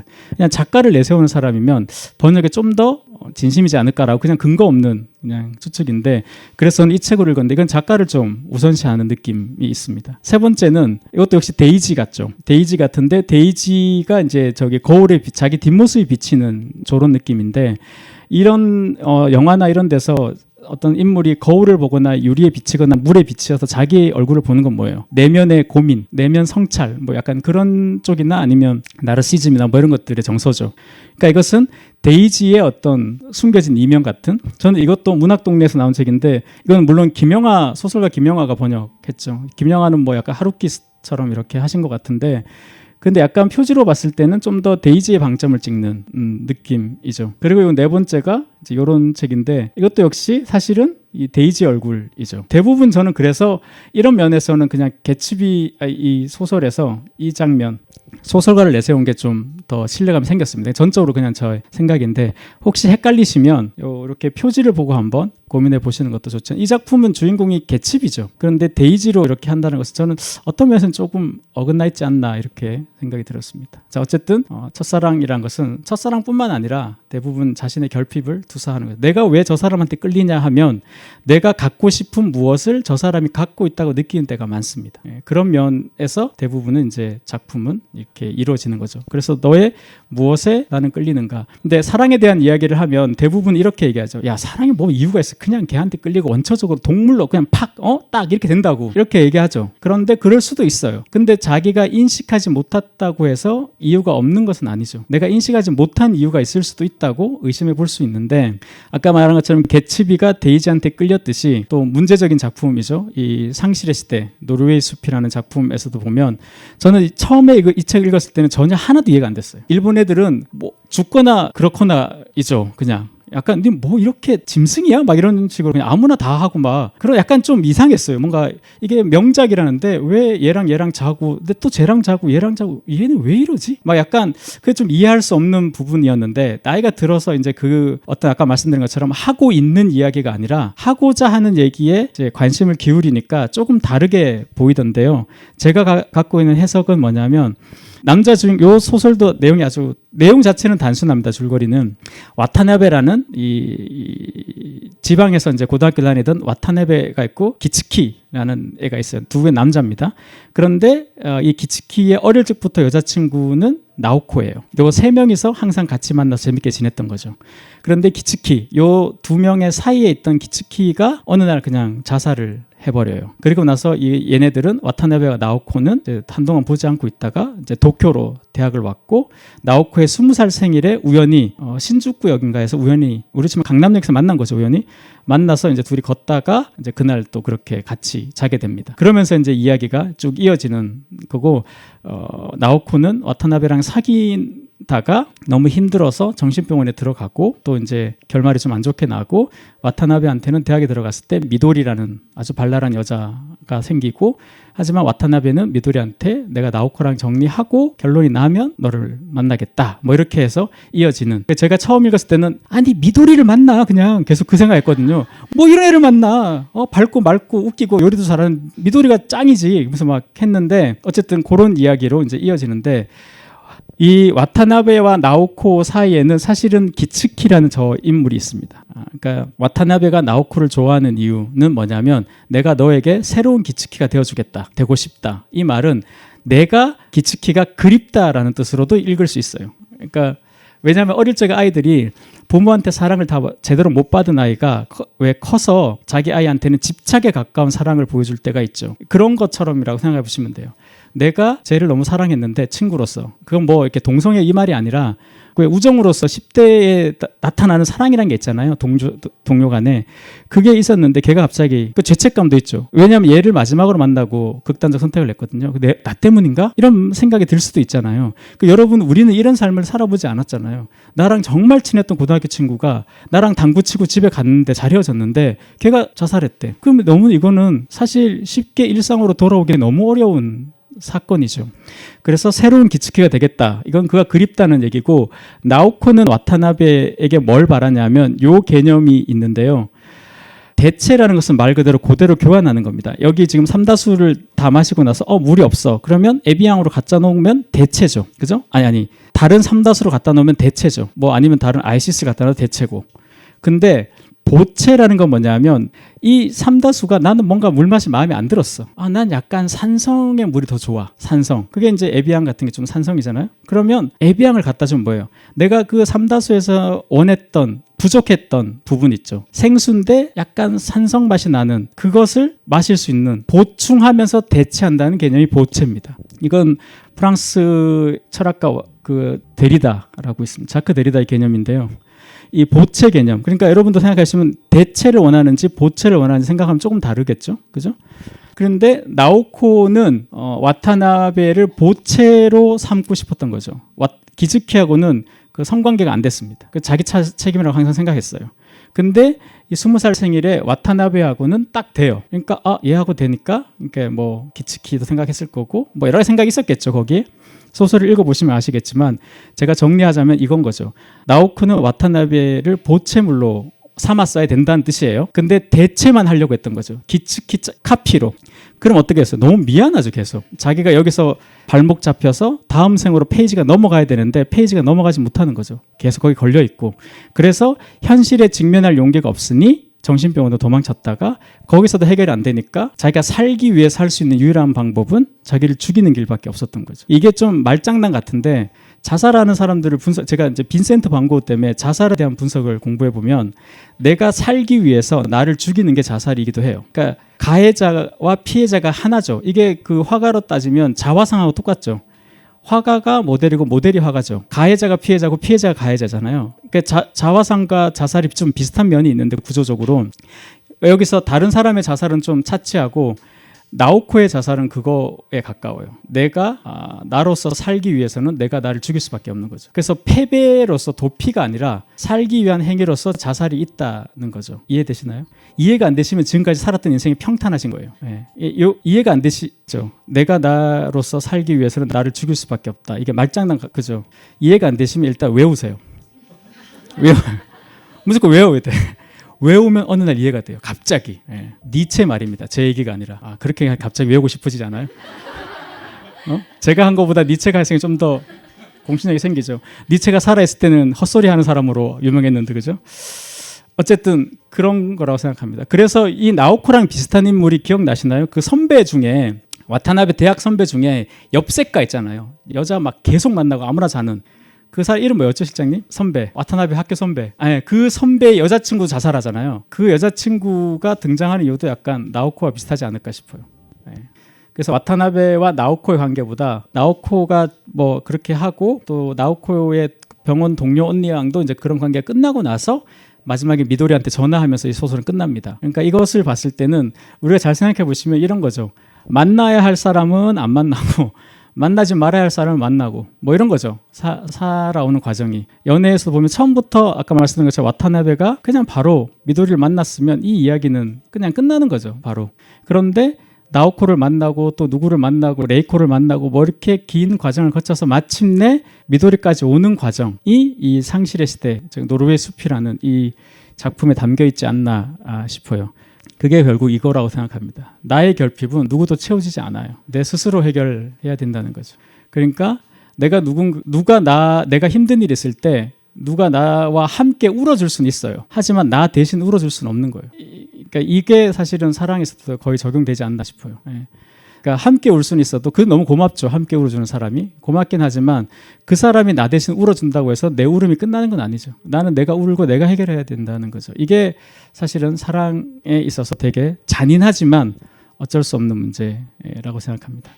그래서 사랑 이야기는 결국 깨달음의 과정이고 모든 사랑 이야기는 결국 성장기에 가깝습니다. 그래서 이 아까 개츠비도 그렇고 그리고 상실의 시대도 그렇고 그리고 제가 이 사랑의 쓸모에 썼던 달콤 쌉싸름한 초콜릿이라는 그 소설에서도 보시면 이 티타라는 여자애가 있는데 이 집안이 진짜 재밌어요. 이 티타는 어떤 집안인가 멕시코의 소설인데 그 집에는 막내딸이 결혼을 못해요. 일단 엄마가 죽을 때까지 엄마를 보살펴야 돼. 그게 가족의 법이야. 근데 티타가 막내딸로 태어났어요. 그렇기 때문에 얘는 부엌이 얘한테는 엄마의 공간인 거죠. 그래서 식모, 그러니까 요리해 주시는 그 요리하시는 할머니가 자기한테 엄마처럼 그 자기가 주방이 자기 공간이었던 거죠. 그런데 이 티타에게 페드로라는 젊은 남자가 그러니까 둘이 첫눈에 반해요. 이런 소설은 다 첫눈에 반해요. 이 소설 중에서 뭐 12번째 반한 그런 거 없어요. 7번째 반했어 이런 거 없어요. 폭풍의 언덕에서도 히스클리프가 캐서린 만나자마자 반하잖아요. 그러니까 무조건 첫눈에 반해야 돼. 근데 우리는 어때요? 첫눈에 반할 일이 없죠. 첫눈에 나 혼자 반할 수는 있죠. 그죠? 동시에 첫눈에 반하는 일은 없잖아요. 그래서 모든 소설은 다 첫눈에 반하는 거예요. 현실에서는 그렇지 않아서. 첫눈에 반합니다. 페드로랑. 그런데 결혼할 수 없어. 그래서 페드로한테 이 엄마가 티타의 엄마가 뭐를 제안합니까? 티타의 언니랑 결혼해라. 이렇게 얘기합니다. 여기서부터 슬슬 우리 드라마랑 만나죠. 막장의 분위기가 막 나잖아요. 근데 페드로가 자기 아버지가 야 잘 생각해봐 그랬더니 페드로가 이 길이야말로 내가 티타 근처에 있을 수 있는 유일한 길이다 해서 결혼을 해요. 그런데 그 이야기를 티타의 언니도 알아. 가족이 다 같이 이제 알게 되는 거죠. 제가 내 동생한테 프로포즈 했다가 결혼 못하니까 나랑 했어. 자, 그죠? 그렇게 해서 둘의 사랑을 어떻게 표현하냐면 이제 요리로 표현을 해요. 그래서 이제 음식과 사랑이 붙은 아주 되게 잘 쓴 소설인데 그런 면에서 그렇게 해서 이 사람들이 행복할 수 있겠냐는 거죠. 그때 대가를 치르지 않았기 때문에 계속 이제 후폭풍이 있는 거죠. 그들의 사랑이라는 것이. 그런데 결국 티타는 엄마를 극복하고 뭐 다 극복한 다음에 자기가 원하는 남자를 딱 이제 선택하게 되죠. 그래서 그 이야기는 티타의 깨달음의 과정이자 결국 그의 성장기로 읽힌다는 거죠. 그래서 어쩌면 혹은 그래서 사랑이라는 것은 어떤 우리가 난관을 돌파하는 의지라는 거죠. 그래서 여자들이 그런 얘기 하잖아요. 한국 여자들 특히 사랑한다면 네가 나한테 그럴 수 없다. 이 말이 그 당시에는 또 저런다 이런 생각이 들지만 어떤 면에서는 그 말이 맞는 말일 수도 있는 거죠. 이 난관을 돌파하는 의지가 없으면 사랑이라는 것은 어쩌면 좋아하는 수준에 끝난다는 거죠. 그 제가 책에도 썼지만 좋아하는 감정과 사랑한다는 감정이 완전히 다르다는 것을 저는 프랑스어를 배우면서 알았어요. 프랑스어에서는 사랑한다는 말이 주tem입니다. M의 동사를 써요. love. 근데 우리가 그렇게 하죠. 내가 너를 많이 사랑해. 이런 얘기 하죠. 관습적으로. 그걸 프랑스어로 번역하면 주tem 복구입니다. 복구는 많다는 뜻이에요. I love you so much가 돼요. 그러면 I love you so much는 뭐겠어요? 나는 너를 많이 사랑한다는 뜻이죠. 근데 프랑스어에서는 이 뜻이 나는 너를 좋아한다로 바뀝니다. 왜 그렇게 했어요? 좋아하는 것은 양적 가치예요. 양적 가치. 그러니까 양적 가치이기 때문에 공존이 가능하죠. 내가 너를 75 좋아하고 내가 너를 15 좋아하고 너를 5 좋아하면 어떻게 돼요? 우리는 100으로서 내가 여자를 5명 만날 수 있는 거죠. 좋아하니까. 그게 남사친 뭐 여사친 친이죠. 근데 love는 뭐예요? 내가 주땜 너를 사랑한다는 것은 질적 가치예요. 내가 너를 사랑하거나 사랑하지 않거나지 많이 사랑할 수는 없는 거라는 거죠. 굉장히 말장난 같죠? 말장난 같다고? 말장난 같지만 곰곰이 생각하면 장난이 될 수 없는 말이에요. 이 말이. 이게 프랑스어에 표현된 사랑과 이 러브와 라이크 차이점인 거죠. 근데 여기서 우리가 말하는 고전 소설은 다 러브를 다룹니다. 주댐무의 세계지 주댐 복구의 세계가 아니에요. 그래서 질적 가치라는 거죠. 그렇기 때문에 사랑한다면 그렇게 할 수 없다는 말도 일견 맞는 거죠. 그리고 여기서 파생되는 게 질투라는 거예요. 질투를 왜 느끼냐면 그거거든요. 질적 가치인데 예를 들면 제가 자주 쓰는 표현인데 책에는 그 말 안 썼던 것 같은데 내가 너를 사랑한다는 것은 케이크 한 판을 주는 거예요. 그러니까 사랑이라는 것은 케이크 한 판이야. 근데 어느 날 봤더니 어떻게 돼요? 케이크를 쪼개고 있었던 거지. 그럼 어떻게 돼요? 나는 조각 케이크를 받았던 거야. 이게 사랑의 질적 가치에서 양적 가치로 추락한다는 거거든요. 그러면 공포와 두려움을 갖게 되는 거예요. 왜?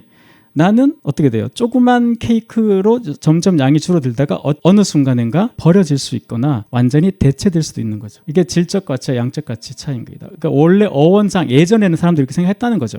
그리고 우리 안에도 그런 마음이 남아 있습니다. 남아 있기 때문에 그런 감정들이 생기는 게 아닌가라는 거죠.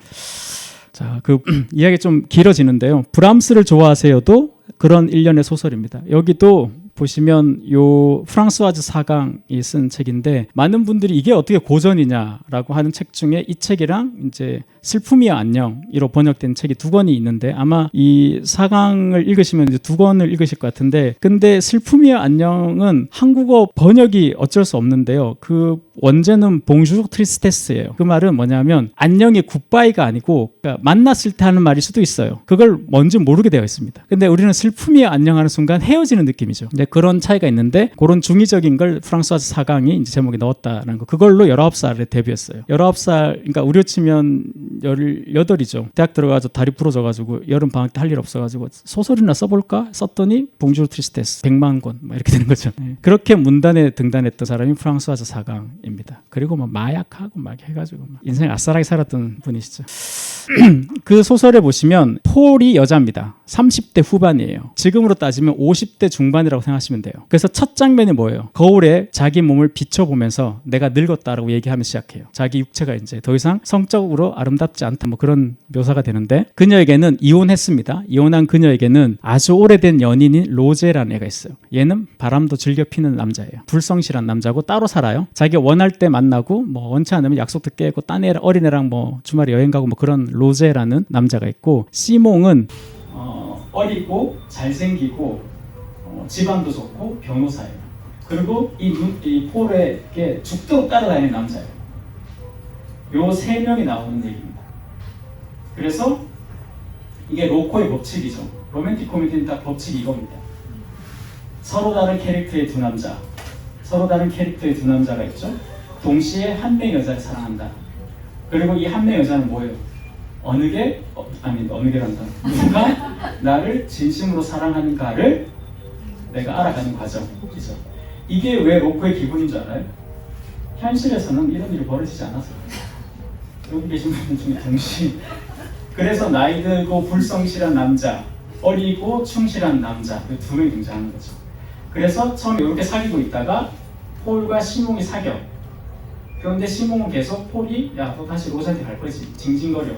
어리고 예쁜데 징징거려. 그래 둘이 살다가 우연히 레스토랑에서 눈이 마주치고 다시 폴이 로즈에게 돌아가는 이야기예요.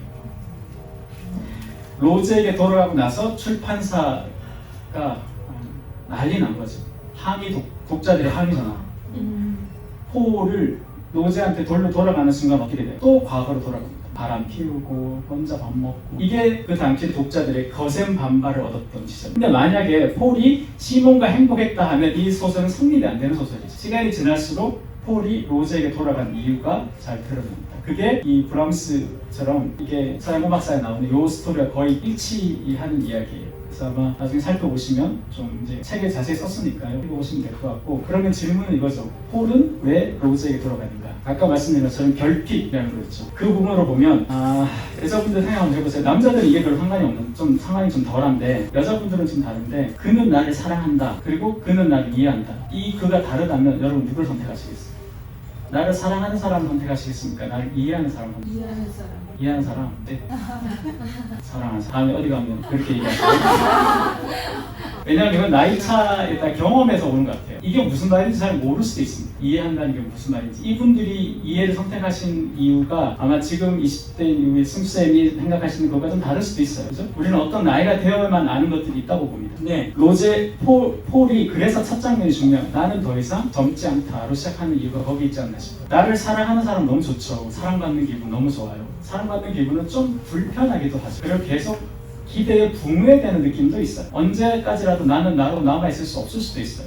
그런데 나를 이해하는 사람은 어때? 내가 어떻든 상관없어. 그리고 우리는 살다 보면 나를 사랑해주는 사람을 만날 수 있지만 나를 이해하는 사람을 만나는 것은 굉장히 어렵습니다. 거의 없다고 봐도 무방. 이해하는 척하는 남자들은 있어요. 어떤 목적이 분명하니까. 그 도달하기 위해서는 그걸 그렇게 보여줘야 되니까. 그런데 그 목적을 통과하고 나서도 그러냐? 그래서 사랑인지 아닌지 언제 가장 잘 알 수 있어요? 다음날 아침입니다.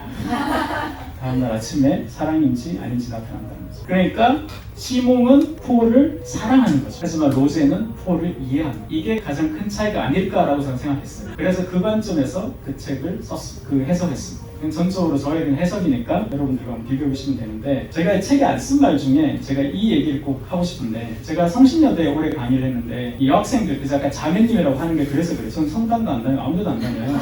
근데 여대에 주로 강의하니까 뭐라고 부르기가 참 애매해서 그냥 자매님들이라고 하는데 이 10번째가 안 넘어가는 여자 애들이 많이 하죠. 나무 없다 뭐 이렇게 남자들한테 그 진취적 이상으로 계속 하면 된다 이렇게 얘기하는데 사실 이것은 남자를 취업한다기보다는 여성을 억압하는 말이라고 저는 생각해요. 여러분 잘 생각해보세요. 어떤 남자가 여러분한테 계속 대시를 해요. 여러분 20대요.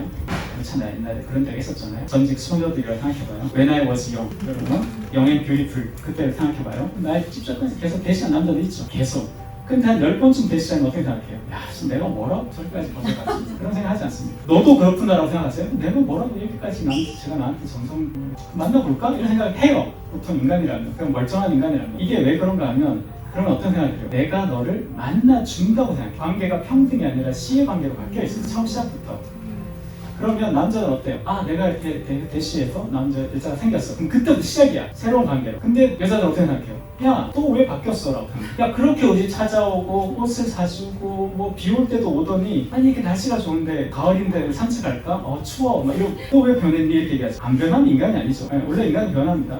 근데 내가 너를 만나주기 때문에 언제라도 너는 나한테 그렇게 대해야 된다고 깔고 있는 거예요. 그 말은 여자는 그 남자를 만나고는 있지만 이해할 생각 자체가 안 하게 돼요. 서로 굉장히 외로운 거죠. 여자분들도 한국 자매님들 하는 얘기가 네가 좋아하는 남자를 무조건 만나라고. 남자들한테 이런 얘기 안 하잖아요. 10번 여자가 그 대시하면 그 여자 만나라고 누구도 얘기하잖아요. 근데 여자들한테는 저 말이 아주 오랫동안 마치 그래야 되는 것처럼 여러분의 어머님들도 그러잖아요. 여자들 결혼할 때 너를 좋아해주는 남자를 만나야 편하지 뭐 이렇게 얘기하잖아요. 그 엄마들은 어떤 사람들? 그래요? 뭐 어쨌든 자기가 그랬는데 그게 안 좋아서 그럴 수도 있고 자기는 못해서 그럴 수도 있고 여러 이유가 있겠죠. 하지만 엄마의 삶이 그렇다고 해서 엄마의 생각이 꼭 내 삶에 맞지는 않습니다. 그래서 제가 강의 때도 자주 말씀드리는데 지혜는 건네받을 수 없다. 그 말이 제가 되게 좋아하는 말인데 근데 그 말이 무서운 말이에요. 지혜는 건네줄 수는 있어. 받지를 못해. 그게 참 무서운 말이죠. 그래서 여자분들 지금 다 뭐 어느 선 넘었던 분들은 이런 생각을 안 하시겠지만 한번 되돌아서 한번 생각해 보시면 만나준다는 말을 여자분들은 의외로 많이 합니다. 저도 카페에서 작업할 때 보면 이 얘기 많이 해요. 한번 만나줘봐. 그래 많이 해요. 관습적으로. 그것이 오히려 자기의 욕망을 좀 마음을 좀 어지럽히 게 아닌가 생각. 그래서 이렇게 한번 구별해서 생각해 보면 물론 저게 일치하는 게 제일 좋죠. 일치하는 게 제일 좋은데 만약에 그렇지 않다면 한번 저 사이에서 내가 누구를 선택하는가 그게 나의 어떤 욕망과 무의식이 드러난다 이렇게 이해하실 수 있을 것 같습니다. 이건 그냥 예뻐가지고 그리고 참스러운 존재가 가벼운데 사실 이 소설은 제가 방송에서도 했지만 참 재밌는데 이해하기 어려운 책 인데 그 이유는 앞에 1장과 2장 때문인 것 같아요. 앞에 1장이 시작하자마자 니체의 영혼회귀는 아주 특이한 개념으로 서양인들을 궁지에 몰아넣었다 뭐 이렇게 얘기하죠. 영혼회귀라는 니체의 개념과 그 다음에 무거움과 가벼움 얘기 여기에 사람들이 사실 지쳐나가 떨어지는데 그걸 그냥 무시하고 3장도 빼고도 상관없어요. 그걸 다 읽고 나서 앞에 1, 2장 읽으시면 돼요. 그게 뭐 자세한 내용은 방송에 한번 보시면 되는데 그 방송에 하지 않은 얘기 중에 하나는 철학을 공부할 때 사실은 니체는 서양 철학사에서 그렇게 중요한 인물은 아니에요. 그러면 서양 미술사에서 빈센트 반 고흐가 계보에 없듯이 니체 역시 그러합니다. 철학의 계보에 있는 사람은 아닌데요. 근데 이 사람이 영혼회귀라는 개념을 이야기했을 때 영혼이 어떤 우리가 한번 경험한 것은 계속 반복되고 이 반복은 여전히 계속 반복된다 이 얘기잖아요. 이게 유럽인들한테 쇼크를 먹은 이유는 기독교적 세계관에서는 형성할 수 없는 생각이죠. 기독교는 뭐예요? 태어났어. 죽으면 하늘로 영혼이 올라가고 몸은 지하로 가. 끝이에요. 이 세계관이 익숙한 사람들한테 돈다는 것은 사람들한테 멘붕이 온 거죠. 근데 우리는 동양적 관점에 불교적 관점에서 도는 거죠. 돌면 어떻게 돼요? 무거워요, 가벼워요. 어떤 사람한테는 무겁고 어떤 사람은 가볍죠. 그렇잖아요. 그 얘기 무거움과 가벼움은 상대적이다라는 그 상대적인 이야기를 이 4명의 인물을 통해서 하고 있습니다. 예를 들면 소설책 읽어보신 분들 아시겠지만 주인공 남자 토마시 혹은 토마스라고 표현된 이 남자가 있는데 이 남자는 가벼운 사랑을 원하죠. 여자랑 자고 헤어지는 사랑을 원해요. 그래서 같이 잠자리 하는 상대와 정말 잠을 같이 자는 상대가 완전히 분리시켜요. 항상 그래서 잠을 자는 여자를 쫓아냅니다. 나 혼자 자. 그런데 어느 날 테레사라는 여자가 무거운 가방을 들고 프라 집에 와서 같이 살기 시작하죠. 그러면 토마시 남자는 테레사의 무거움이 부담스럽고 테레사는 그냥 흔한 사람이니까 이 토마시의 가벼운 사랑이 가볍고 무거움과 가벼움 충돌한다 이렇게 볼 수도 있고 그 이야기가 이 소설을 통해서 쭉 이어집니다. 그래서 여러분들이 이 책의 내용을 지금 뭐 한마디로 요약하면 이건 참 어려운데 책에 좀 길게 써 있는데요. 여러분들께서 보실 때는 앞에 1, 2장을 그냥 가볍게 한번 읽어보시고 그게 약간 맥거핀 같은 거예요. 맥거핀은 무슨 유인책 같은 거여서 크게 중요하지 않습니다. 소설을 다 읽고 나서 반드시 앞장 1장, 2장 읽으시면 굉장히 쉽게 이해돼요. 그렇기 때문에 이 책을 그렇게 한번 읽어보시고 다음 기회에 이 책은 좀 길게 한번 설명하면 좋을 것 같아서 그 책을 한번 참고서 한번 읽어보시면 좋을 것 같고 이게 결과적으로는 제가 가장 의문했던 것은 테레사라는 이 여자는 자기 남편이 그렇게 무참하게 바람을 피는데도 계속 같이 살아. 이건 사랑일까 집착일까 라고 생각했어요. 자기 남편이 이 타마씨가 자기가 이제 바람을 피니까 비누까지 갖고 다녀요. 자기 비누로 샤워를 해요. 그 여자 다른 여자 집에서. 그럼 내 몸에서 냄새가 자기 비누 냄새가 나요. 되게 철저하잖아요. 근데 어디에 냄새가 배일까요? 옷과 이 모든 게 다 속일 수 있지만 여러분 삼겹살 집에 고기 구워 먹고 나서 다 어떻게 해도 어디서 들통나요? 옷 다 벗고 이거 먹었다 그럼 지금 어디에 배요? 머리카락. 그렇죠. 머리카락이에요. 그래서 이 테레사는 잠든 남편의 머리카락에서 다른 여자의 냄새는 그걸 왜 견디고 있는지도 모르겠어. 처음에는 약간 사디스트가 뭐죠? 당하면서 좋아하는 메소피스트? 그건 줄 알았어요. 얘 그런 건가? 이걸 그렇게 봐야 되나? 세디즘과 메소이즘으로 봐야 되나? 라고 생각했어요. 처음에 정말로. 근데 테레사는 끝까지 왜 견디고 있냐? 그럼 토마시는 왜 얘를 버리지 않고 계속 같이 사냐? 헤어질 기회가 많았는데. 그럼 인간은 우리 안에 토마시도 있고 테레사도 있는 거 아닌가 싶은 거죠. 우리 안에. 어떨 때는 좀 무거워지고 어떨 때는 좀 가벼워지고 이 우리 안에 있는 그걸 이제 감성과 이성이라 하든 뭐라고 하든 간에 그 비율이 있지 않나 라는 거죠. 그걸 또 다른 두 명의 인물을 등장시켜서 이 비율을 한번 보여주는 게 아닌가라는 거죠. 거죠. 그래서 그런 관점에서도 이 책이 굉장히 잘 쓴 현대 고전입니다. 그리고 문학 좋아하시는 분도 아시겠지만 얼마 전에 돌아가셨죠. 저희가 얘기했지만 20세기 문학이 한번 저무는 것 같은 그런 느낌입니다. 그래서 아까 던졌던 질문인데 사람은 무엇인가 혹은 사람은 우리를 어떤 상태로 만드는가 이거 보면 쭉 보면 딱 하나죠. 프로이트 얘기인데 우리가 사랑할 때는 아주 배타적인 사람이 된다. 그러니까 평소의 나와 사랑할 때의 나가 좀 다른데 사랑할 때의 나라는 것이 어쩌면 더 나의 무의식에 내 마음에 무의식이라는 말은 좀 어려우니까 그냥 내 마음의 밑바닥에 있는 마음이 이렇게 흙탕물을 일면서 위로 올라오지 않나 이렇게 한번 생각해 보시면 될 것 같아요. 그래서 평소와 좀 다른 사람으로 비춰지지 않나라고 생각해 볼 수 있을 것 같습니다. 자, 제가 조금만 더 할게요. 그리고 책에 이제 안 나온 얘기인데 작품을 분석할 때 알아야 될 두 번째가 시대를 작품 반영합니다. 그래서 그 시대를 이해해야 되는데 제가 담은 이 17편의 소설은 뭐 개츠비 정도가 이제 뭐 버블 경제 얘기하는 게 좀 있는데 그거 말고는 크게 적과 흑 정도 있고 그런데요. 그것보다 여실히 이게 잘 드러나는 게 뭐냐면 작품을 이해하려면 시대 이해가 시작된다는 게 레미제라블 같은 경우 그런 거였죠. 그 대표적인 작품이 바로 춘향입니다. 제가 이 춘향전을 원래 넣으려고 했는데 이런저런 이유로 이 춘향전을 뺐어요 책에서. 그래서 여러분께 소개하고 싶은데 다들 아시죠? 춘향이라는 이 소설은 이 소설 원래 판소리가 나중에 이제 소설로 나왔죠. 그런데 이것은 조선 중후기 아마도 정조 시기라고 보고 있습니다. 영종조 시기 18세기 이제 중반 정도. 이게 언젠가 하면 유럽에서는 모차르트 시대 모차르트랑 정조가 같은 시대 그렇게 얘기하는데 이상하지 않아요?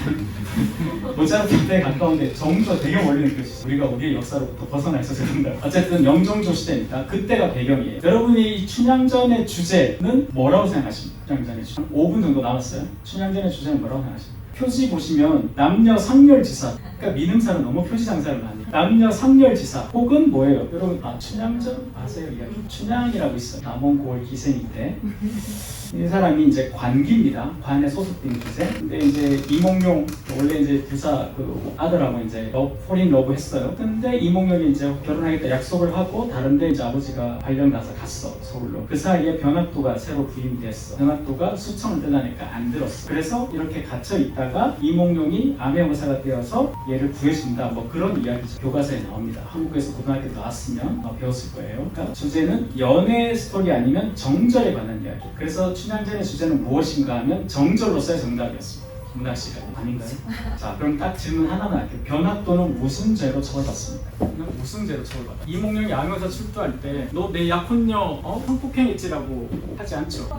탐관오리로 처벌받죠. 그죠? 부패, 탐관오리. 잘 따면 이상하죠. 극작을 봤을 때 이상해. 잘못한 걸로 처벌받지 않아. 그렇잖아요. 그 말은 변학도가 춘향한테 수청을 들라는 것은 잘못이 아니라는 얘기.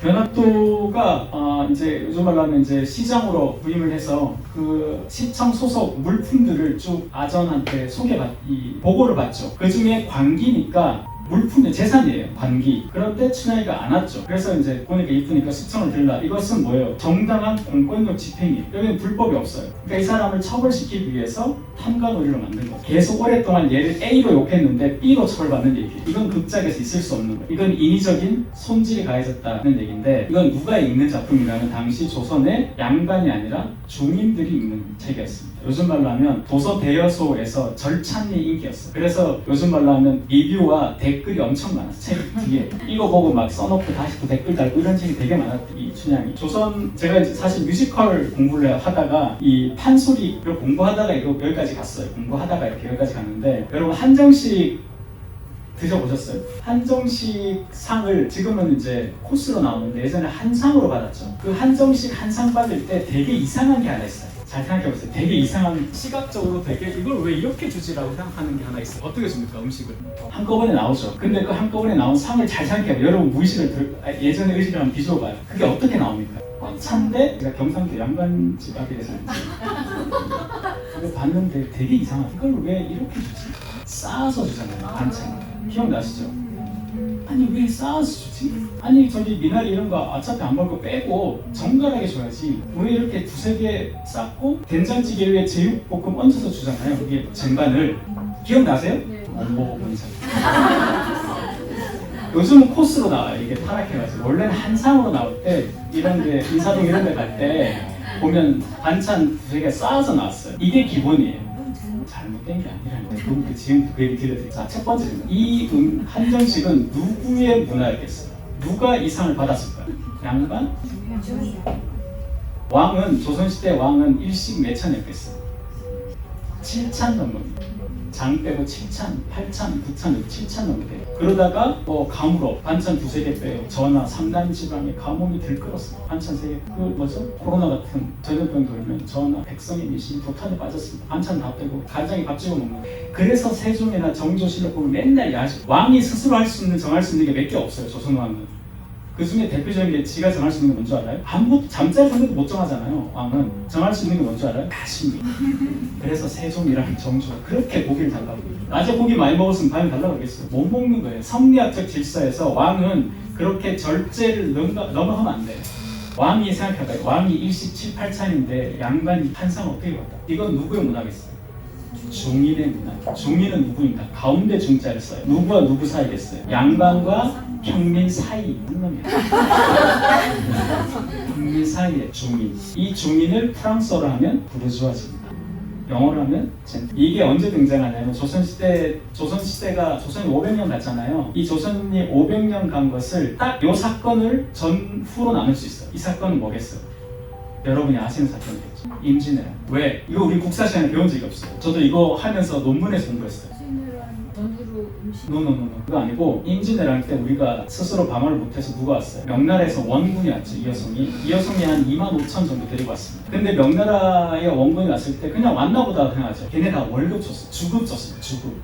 공짜가 아니에요. 주급을 줬어요. 그 주급이 은 한량 5푼이었어요. 그래서 은이 이렇게 병사들한테 이렇게 월급 줘. 그럼 이 사람들이 일주일치 일했으니까 일요일 되면 치킨도 먹고 소주도 마셔야 되잖아요.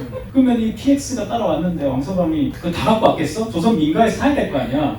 그 조선 민가에 가서 닭 살려고 갔더니 아줌마들이 뭐라 그랬어요? 왕서방이 가서 닭 2마리, 닭 한 10마리 파세요. 그랬더니 아줌마가 뭐라 그랬어요? 쌀 가져오라고. 쌀 가져오라. 그래서 왕서방이 쌀이 필요한가 보다. 그럼 쌀 사러 갔겠죠. 쌀집에 갔어. 내가 쌀 한 가마니 얼마냐는데 은 줄게. 그 쌀 아저씨가 뭐라 그랬어요? 쌀 한 가마 주세요. 쌀집 아저씨가 뭐 가져오라고 그랬어요? 포 가져오라고. 포집에 가. 쌀 가져오래. 왕서방 열받았겠지. 왜냐면 그때는 화폐가 안 돌았거든요. 기준치가 없었으니까. 근데 은 한 양 5푼이 몇 년 사이 계속 돌았을 거 아니에요. 그래서 그 지역에 은 한 양에 대한 기준치가 물물교환해서 화폐 경제로 넘어갑니다. 화폐 경제로 넘어가면 어떤 일이 생겨요? 장사를 통해서 부자가 된 사람이 등장하죠. 그전에 농경사회 때는 부자가 갑자기 될 수가 없죠. 아버지가 부자가 아닌데 자식이 부자가 될 수 있는 길은 농경사회는 없어요. 어떻게 돼? 한두 명 될 수 있죠. 전쟁의 공헌을 세우거나 다 땅으로 받으니. 근데 상업의 시대가 되면 뭐예요? 내 아버지는 부자가 아니지만 아들은 부자가 될 수 있어요. 아버지는 부자가 아니지만 아들은 부자이다. 이게 중인이라고 생각하시면 돼요. 그래서 뭐겠어요? 조선시대 가장 대표적인 중인, 통역관, 역관, 의사. 그래서 허준은 중인이잖아요. 통역관, 역관 이런 사람들이. 이런 사람들, 그건 관료. 유럽 사회에서는 바로 이 부르주아지들이죠. 그죠? 의사, 변호사 이런 사람. 이런 사람들이 아버지는 부자가 아닌데 나는 부자가 되었어. 조선시대를 생각해 보세요. 그러면 여기서 여러분들 뭘 원하시겠습니까? 아버지는 부자고 나는 부자가 되었어. 내가 간절히 뭘 원하겠습니까? 신분 상승을 원하겠죠. 근데 신분 상승하시면 가장 쉬운 방법은 뭐예요? 결혼이죠. 매개하죠. 결혼. 그리고 여자랑 결혼하죠. 양반집. 그러면 내 아들은 양반. 왜냐하면 종모법이라고 합니다. 이게 아이의 신분은 엄마의 신분을 따라가요. 유럽도 마찬가지. 종모법이에요. 그렇게 해서 나는 근데 양반이 되지 못하잖아. 내 아들은 양반이 되지만. 그러면 어떻게 돼? 남자가 돈이 많은데 신분 상승을 못해. 그 다음 뭐가 빡치죠. 화가 날 거 아니에요, 사실. 나는 부자지만 양반이 될 수 없구나. 기분 좋다. 이런 사람 없어요. 분노하게 됩니다. 화가 나고. 그럼 어떻게 생각하겠어? 양반이 너희들이 못하는 걸 나는 하겠다. 이겠죠. 그게 뭐냐? 상이 넘치도록 음식을 받을 수 있을 만큼 나는 부자다는 뜻이에요. 그게 한정식 문화였습니다. 그리고 그렇기 때문에 이게 양반의 문화였으면 어디서 발달했겠어요? 서울에서 발달해야 돼요. 하지만 한정식의 본고장은 어때요?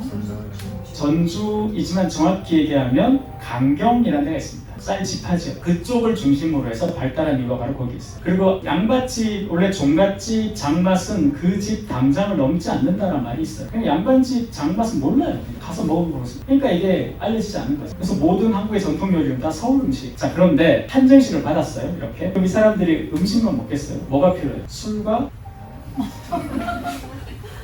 여자 필요하죠. 여자도 있고 또 뭐가 필요해요? 음악이 있어요. 그런데 음악의 양식을 쭉 보시면 우리나라의 음악은 대부분 노동요였습니다.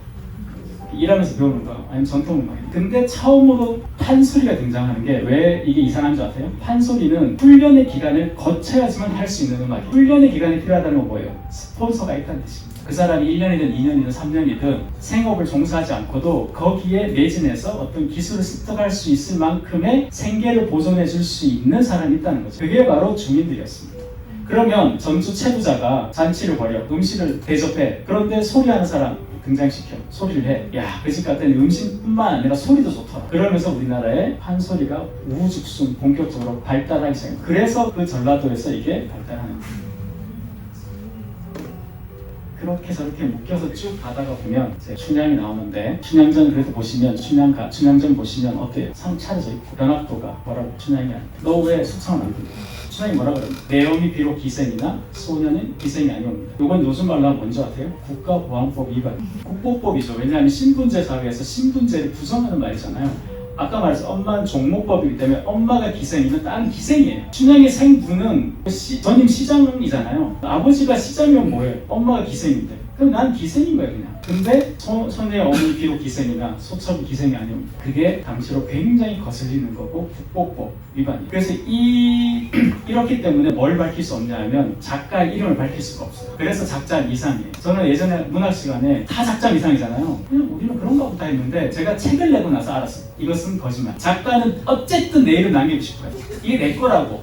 받고 싶다니까. 무조건. 내가 썼다고. 근데 왜 안 밝혔어요? 내가 쓴 줄 알면 내가 죽으니까. 그래서 밝힐 수 없는 거죠. 요걸 이제 판소리는 더 셌는데 요거를 이제 전으로 기록을 한 사람이 요즘으로 따지면 이재용 부회장 같은 사람이 기록했어요. 아전 중에 진짜 부자가 이제 기록하면 얘는 어려서 이제 사서 한 개 읽었던 애야. 아 이거 좀 양반들이 화내겠는데 좀 다듬어. 아 병강에서 안돼 이거 좀 버려. 이렇게 해서 그 6개만 남아놓은 거예요. 그 다 미처 지우지 못한 게 이렇게 어설프게 끼어져 있는 거죠. 춘향전이 지금 판본이 되게 많습니다. 춘향전이. 그래서 이것은 결국 무슨 이야기인가 하면 춘향이 이해를 하기 위해서는 바로 이거예요. 신분 상승의 성공 케이스. 자, 이게 무슨 말인가 하면 여기가 이제 거의 마지막인데 여자 주인공인 경우에요. 인류가 만들어낸 거의 모든 문화 콘텐츠에서 여자 주인공인 경우에 요거는 돈이고 요거는 이에요. 일사분면은 뭐예요? 부잣집의 예쁜 딸, 부잣집의 못생긴 딸, 가난한 집의 못생긴 딸. 요건 뭐예요? 가난한 집의 예쁜 딸. 그죠? 자, 여러분 어디 있어요? 여기죠?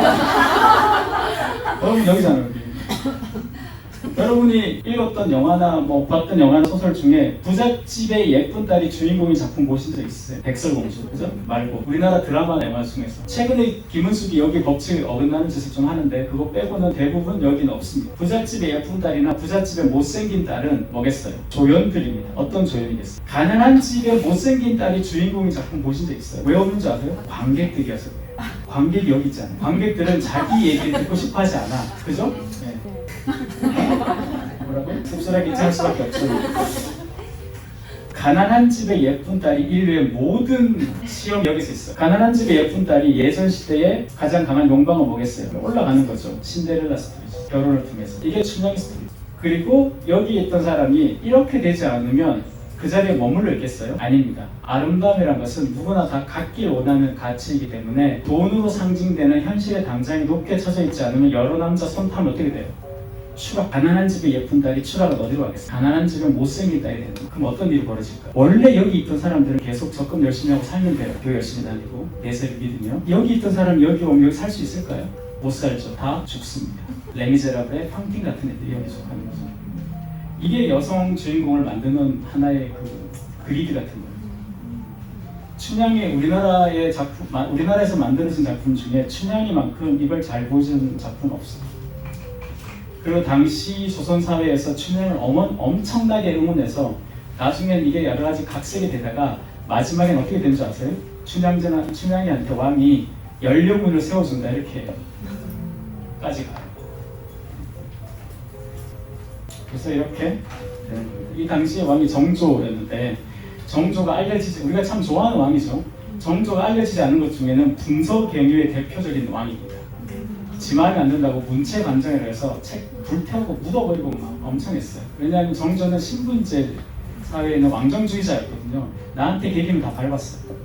그게 정조의 절대 군주에 대한 꿈이었죠. 그 시대에 나왔기 때문에 많이 왜곡됐어요. 기회 되시면 꼭 한번 판소리 들어보세요. 재밌습니다. 그 맥락에서 우리 현실 인물 중에 장희빈을 한번 생각해 볼 수 있죠. 과연 장희빈은 나쁜 여자인가? 조선의 왕비 중에 모두가 다 양반집 딸이에요. 유일하게 어느 집 딸이겠어요? 중인집 딸. 과연 장희빈은 나쁜 여자인가? 억울한 여자인가? 그것은 다음 기회에 알려드리도록 하겠습니다. 오늘 여기까지 하겠습니다. 고맙습니다. 자, 시간이 좀 많이 됐는데 혹시 질문이 원래 압도적으로 좋은 강의 질문이 없죠. 오늘 들으시느라 고생 많이 하셨습니다.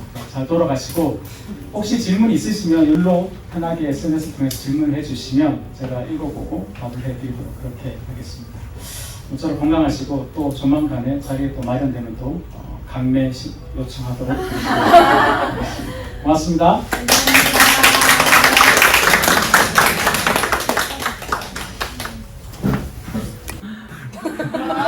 아, 소재.